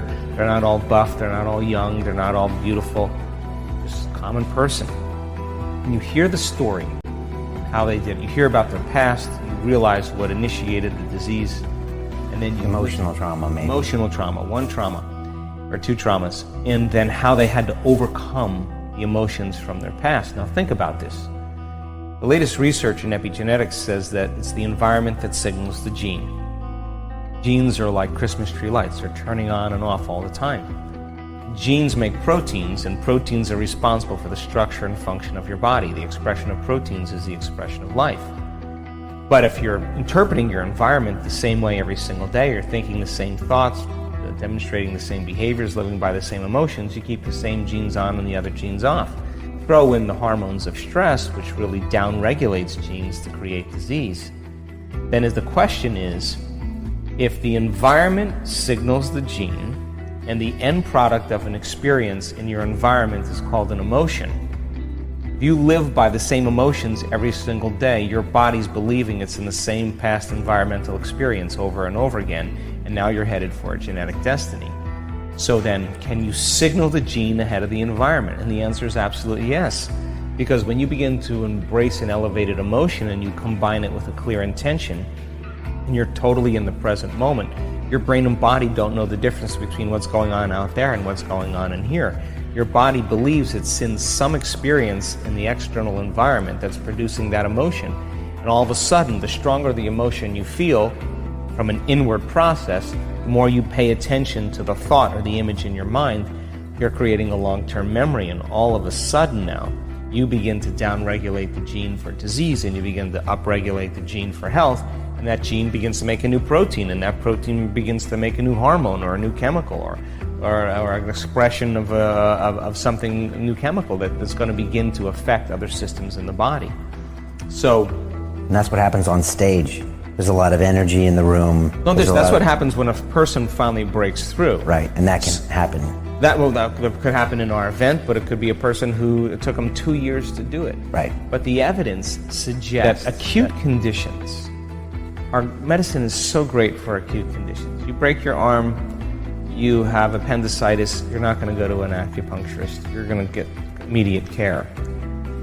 Chronic conditions require a lifestyle change, which means you have to start making different choices. You got to start examining the way you live your life and the choices you make and the thoughts you think and how you manage your emotions. And so the beauty behind all of this is that just like infection spreads amongst the community and creates disease, once people start breaking through and they wrap their mind around this, health and wellness can be as infectious as disease, and we're seeing it happen. The moment you start feeling grateful, your healing begins. The moment you start feeling worthy and abundant, you're generating wealth. The moment you start feeling whole, your healing's beginning. The moment you're in love with yourself and you're in love with life, you're going to create some pretty important relationships, and now you're causing an effect. So don't get up from your meditation until you feel connected to your future, and then maintain that modified state of mind and body your entire day, just independent of your boss, your coworkers, traffic, independent of your indigestion, independent of your pain in your hip, independent of how long, just stay there. And if you're able to maintain that modified state of mind and body your entire day, get ready. Because weird and crazy stuff are going to begin to come to you in ways that you would never expect. That's the unknown. That's the quantum now. That's feedback from your environment telling you that you are connected to that intelligence.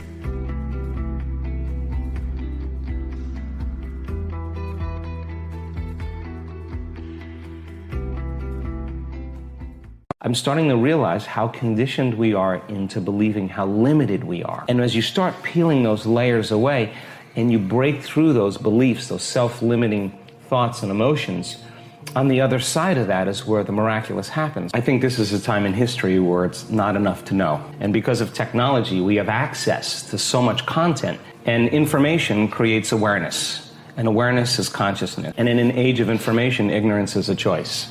There's an energetic change, I think, that's taking place in the world right now where people are so informed that old models, old paradigms are beginning to break down, whether it's the medical model or the religious model, the education model, journalism, the economy, politics, it's all beginning to come to the surface because something else has to come out. And 10 years ago, information was the thing that stimulated thought, stimulated new ideas. And as we learn new things, we make new connections in our brains. So as we begin to add new stitches into that three-dimensional tapestry in our mind, we're beginning to cause our mind to function in new ways. But the key then is to apply it. You just got to understand the formula. Body emotionally, before the evidence takes place in their life, is breaking a significant habit. So instead of living by cause and effect, now we're beginning to cause and effect. So the moment you start feeling whole and grateful, we now know your healing will begin at that moment. The moment you start feeling worthy and abundant, your wealth has come. Frustrated, why are you so resentful? The moment you ask that, their brain is going to associate that emotion to a past event. That's because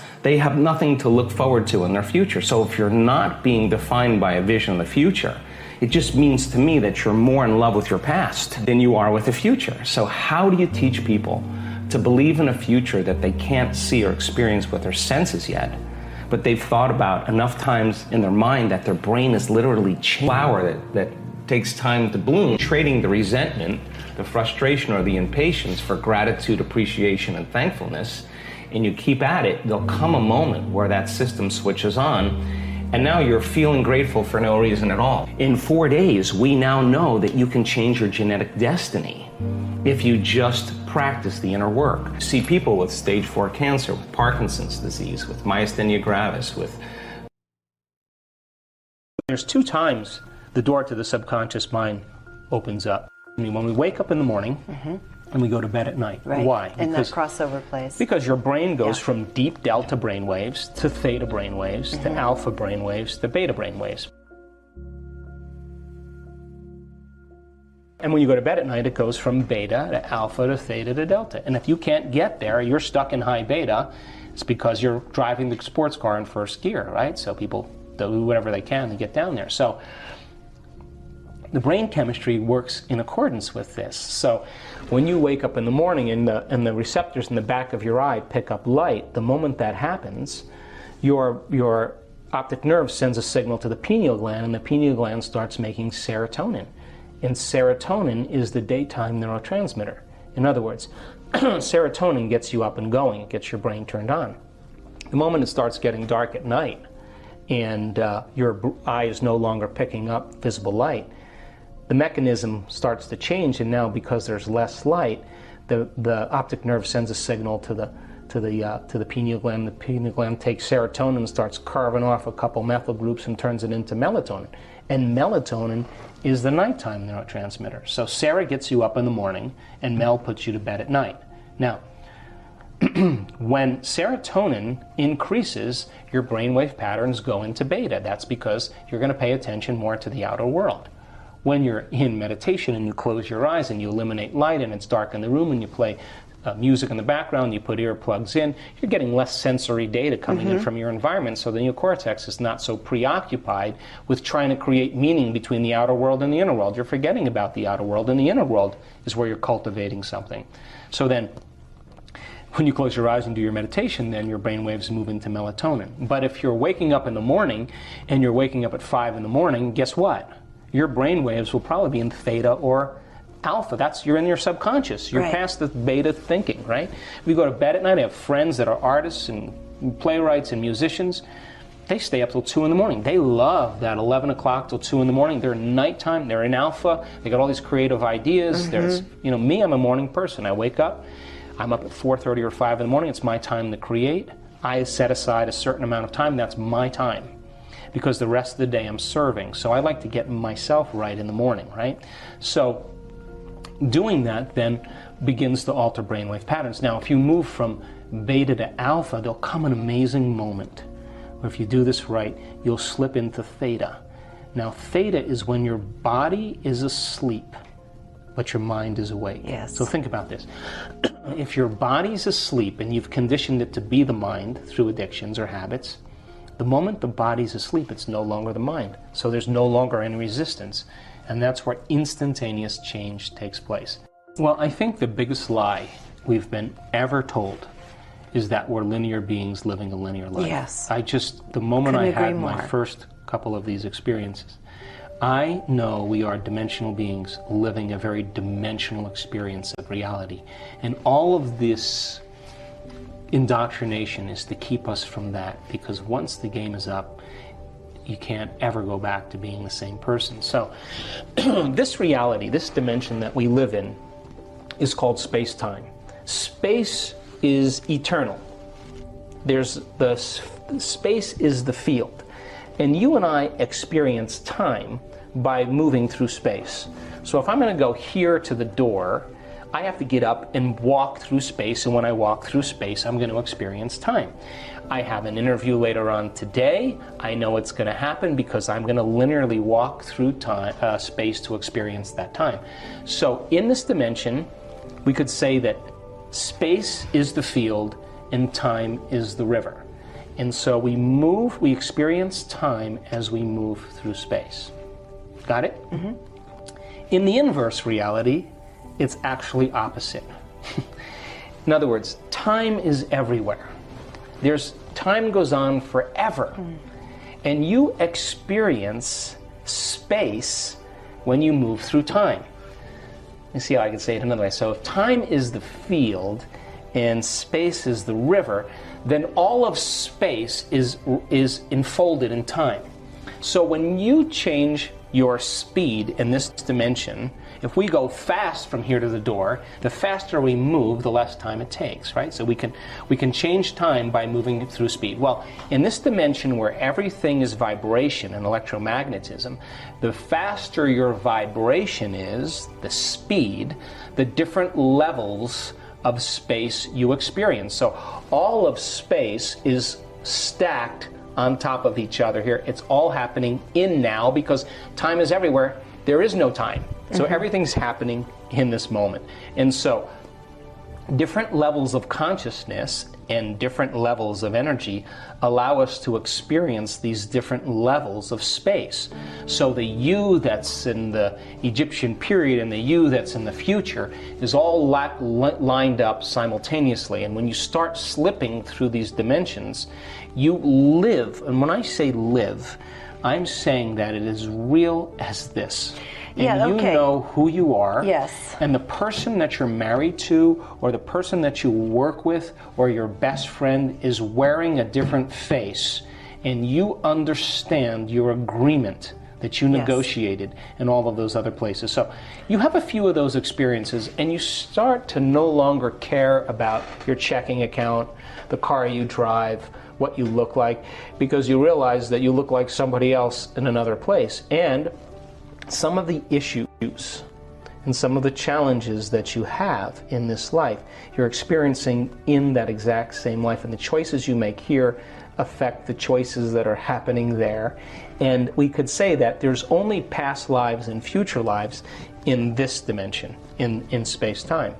In that dimension, there is no past lives. It's all happening now. I don't know how else to say it, but as you begin to change your consciousness, you can slip into different spaces, different realities, and experience aspects of yourself that are just like this wonderful kaleidoscope of possibilities.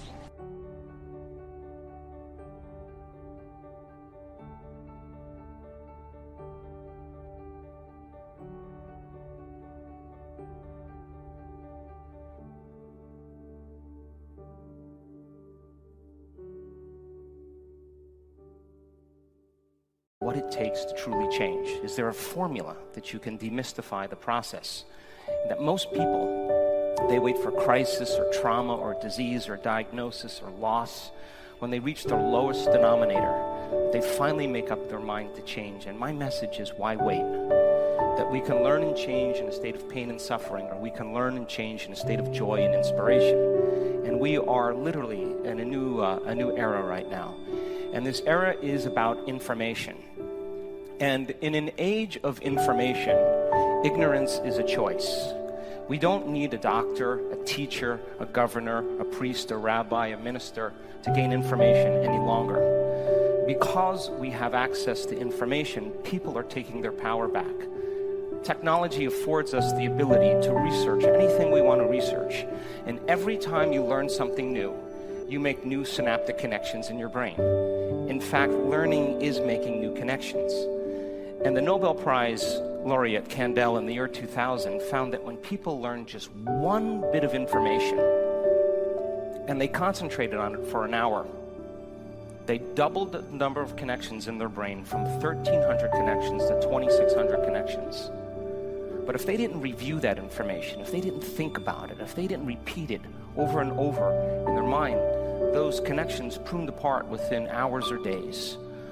So if learning is making new synaptic connections, then remembering is maintaining and sustaining those connections, keeping those connections in a long-term relationship. And this is an opportunity for you to gain information, to retreat from your lives, and to break from the routine, mundane way that you do things long enough for you to begin to learn new information. And that information then begins to become installed in the circuitry in your brain. The question is, though, what do you do with that information? That if you can then take that information and apply it, personalize it, demonstrate it, initiate it in some way, if you can get your behaviors to match your intentions, if you can get your actions equal to your thoughts, if you can get your mind and body working together, you're going to have a new experience. An experience then enriches the philosophical circuits in the brain, laying down networks of neurons. And the moment those neurons string into place, the brain makes a chemical. And that chemical is called a feeling or an emotion. And the moment you feel like a leader, the moment you feel more unlimited, the more you feel gratitude from some experience, now you're teaching your body chemically to understand what your mind is intellectually understood. And we can say that knowledge is for the mind and experience is for the body. And in that moment, you are embodying the truth of that philosophy. And for one moment, your mind and body are aligned to a new destiny. And it is the environment and the interaction in the environment that actually changes genes. And we've measured this, that in 4 days, people can change their genetic expression if they begin to think differently, make new choices, do different things, create new experiences, create new feelings. They will change their genetic destiny. So then, in that moment, then, if you've done it once, or if you're training somebody to modify their behaviors, and they're able to do it once, then they should be able to do it again, yes or no? And if you can repeat an experience over and over again, you will begin to neurochemically condition the mind and body to begin to work as one. And when you've done something so many times that your body now knows how to do it as well as your mind, now it's innate in you. It's second nature. It's easy, it's familiar, it's automatic. You're beginning to master that philosophy. And so we have studied brains in change. We've done over 8,500 brain scans, and we now know there's a formula that you can teach people to change. We work with CEOs and companies all over the world, from Coca-Cola to Google to Sony to Cisco to Pfizer, in an interest to work with upper management to teach them a model of change. And when you change individuals, you can change a culture. So then, my interest then is to not only measure just the brain, but we also know that it requires 2 ingredients for a person to begin to make a significant change. Number 1 is a clear intention, a vision, an idea of the future. And when a person begins to select a new idea in the future, if they can begin to emotionally embrace what that future is going to feel like, because they're so caught up in their inner vision, they begin to feel an elevated emotion. An emotion like gratitude, an emotion like inspiration, an emotion like motivation. And you can actually measure what happens to the heart when this occurs. So then when a person starts feeling the emotions of their future, in that instant, their heart begins to respond very differently. And we've measured this. The heart begins to become more coherent. It starts to beat in a more rhythmic pattern. And that by living by the emotions of fear and resentment and frustration and impatience actually causes the heart to beat out of rhythm. And people spend 70% of their time of their lives living by those stress hormones. Living in stress is living in survival. So the fundamental question is, can you teach people then how to create a more coherent brain? And can you teach them how to regulate their heart and be able to control how their heart responds? And our research shows that that's absolutely possible. And you don't have to be a Buddhist monk. You don't have to be a nun with 40 years of devotion. You don't have to be a minister, a scholar, an academic. That common people can learn how to do this. The side effect of this is that they begin to produce changes in their immune system, changes in their gene expression. Diseases go into remission. We start to see people having very transcendental moments that begin to redefine who they are. So then a clear intention and elevated emotion allows the person then to begin to see a new possibility. The question is then, can they sustain that state? Now, your brain is organized to reflect everything you know in your life. Your brain is a record of the past. It's an artifact of everything you've learned and experienced to this moment. So most people wake up in the morning, and the first thing they do is they start to think about their problems. And those problems are memories that are etched in their brain. And those memories are connected to certain people, at certain places, with certain things at certain times. And the moment they begin to think about their problems, we could say that they're thinking in the past. Now, every single one of those problems has an emotion associated with them. So then the moment they think about a problem, the brain turns on circuits that are connected to the past, and then all of a sudden they start feeling unhappy. They start feeling unworthy. They start feeling fear or anxiety. Now, thoughts are the language of the brain, and feelings are the language of the body. And how you think and how you feel creates your state of being. So most people start their day from a state of being that's completely derived from the familiar past. And when people live in the familiar past, they will create a predictable future. And then they get up and they do a series of routine automatic behaviors. They stretch, then they grab their cell phone, they check their WhatsApp, they check their text, they check their email, they check their Facebook, they take a picture of their feet, they post it on Facebook, then they tweet, then they Twitter, then they check the news, and then all of a sudden now they're connected to everything known in their lives. And then all of a sudden they go through that same routine behavior. From waking up, getting a cup of coffee, taking a shower, driving to work, and they're in a program. And then we could say then their body is dragging them into a predictable future based on what they did in the past. And 95% of who we are by the time we're 35 years old is a set of memorized behaviors, emotional reactions, unconscious beliefs and perceptions, hardwired attitudes that function just like a computer program. The person has a thought or a reaction to something in their environment, and then they go unconscious. And so people in the midst of change are trying to use 5% of their conscious mind to work against 95% of what they've memorized subconsciously, because they've been doing it for 10 or 20 years and their body is on autopilot. And we can say then that person has lost their free will to a program, and they're headed for a genetic destiny. So if we're not defined by a vision of the future, then we could say then, for the most part, we are living by the memories of the past. And we could say then, a person who's in this state believes in their past more than they believe in their future.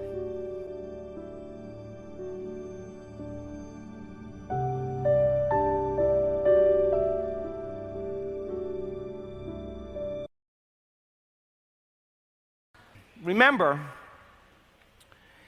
you have receptors. Your eyes are receptors. Your ears are receptors, like a cell. Your nose is a receptor. Your tongue is a receptor. Your whole surface of your body is receptors that's picking up information. And normally the information we pick up is based on light and matter. Are you with me still? Light bouncing off things and creating images for us to perceive. When energy finally makes it to the fourth center, I just was on the phone with the researchers from Heart Math Institute on the drive over here. They were so sweet. They called me to thank me for all the great work that we have done as a community. And we had this conversation about the benefits of what could happen when energy finally makes it to the heart. And every time it makes it to the heart, some of it, majority of it, continues all the way up to the brain. Because the heart is an amplifier, once it's activated, to activate the brain. Are you with me still? Now, if you were to take away all my other systems, my musculoskeletal system, my lymphatic system, my digestive system, my skin system, integumentary system, and just left my nervous system, I would look like a cotton candy man called Joe Dispenza. Are you with me still? And you have these big trunks of nerves that come out that go to your limbs, at your neck, and down your legs. And as energy moves up, it's passing through each one of those spinal nerves. Yes or no? And as it moves up and it enters the fifth center, it's going to go right down your hands. And you are going to feel energy coming out of your hands. You're going to feel this when we do the healing, and your body is getting ready to heal someone. Because the more love you feel, the more you can give energy. And these are the things we use to give with and to do with. Are you with me still? So then once energy makes it here, so many people have said, oh, my head kind of locks back and oh, I feel this kind of intense pleasure in my chest. And then I feel this electricity coming out of my hands. And people with spinal cord injuries to the neck, and people with disc herniations in their neck, people with whiplash and all kinds of injuries or severed nerves. It's happened where that energy reconstructs neurological tissue because the faster frequency is being facilitated through the nervous system because they're at a greater level of consciousness. And don't you know, every time you tune into that energy and become conscious of that energy, your nervous system is beginning to facilitate a greater frequency because that's where your attention is. And if you connect with it and stay present with it and surrender to it and experience it, it's going to naturally move. Are you with me still? Come on. So then, as this center becomes active, your sensory receptors, check it out, are not picking up material things with your pressure and two-point discrimination and temperature. It's picking up an electrical current. It's picking up a frequency that's your hand is actually emitting, and you're paying attention to it, and it's something unknown or unusual. Yes or no? And if you can stay present with it and experience it, the experience is changing your brain so you can perceive more of it the next time it happens. Are you with me still? And so when it comes time to heal, and this center is open, the center of oneness, the center of wholeness, and you can get beyond yourself and connect to that unified field and open your heart and put your attention behind your hands or beyond your hands, if you actually have already been feeling that energy, the moment you put your attention on it, it's going to amplify even more because what you put your attention on expands. You put your attention on your pain, it gets bigger. Take your attention off it, it goes away. You put your attention on the field, it expands. You take your attention off it, it goes away. Your attention brings things to life. Would you agree? So now imagine a person who's having a change in their energy and their heart is opening, and once their heart opens and they feel it, and they feel the physical change because oxytocin is signaling nitric oxide, and all these chemicals are expanding the arteries in your heart and lungs, you're actually feeling something like your heart is full. And then when you feel your heart full, what do you do next? You pay attention to that feeling, and it causes it to swell even more. And if those emotions then tend to drive thoughts equal to your emotional state, or better said, the frequency of this center can carry the thoughts of a more unlimited mind, a giver, someone who's more selfless, who's more in the present moment, then the side effect of that is that you should be able to do the uncommon and the supernatural because your body is responding to your mind. How many people understand? Great question. You're doing the work correctly.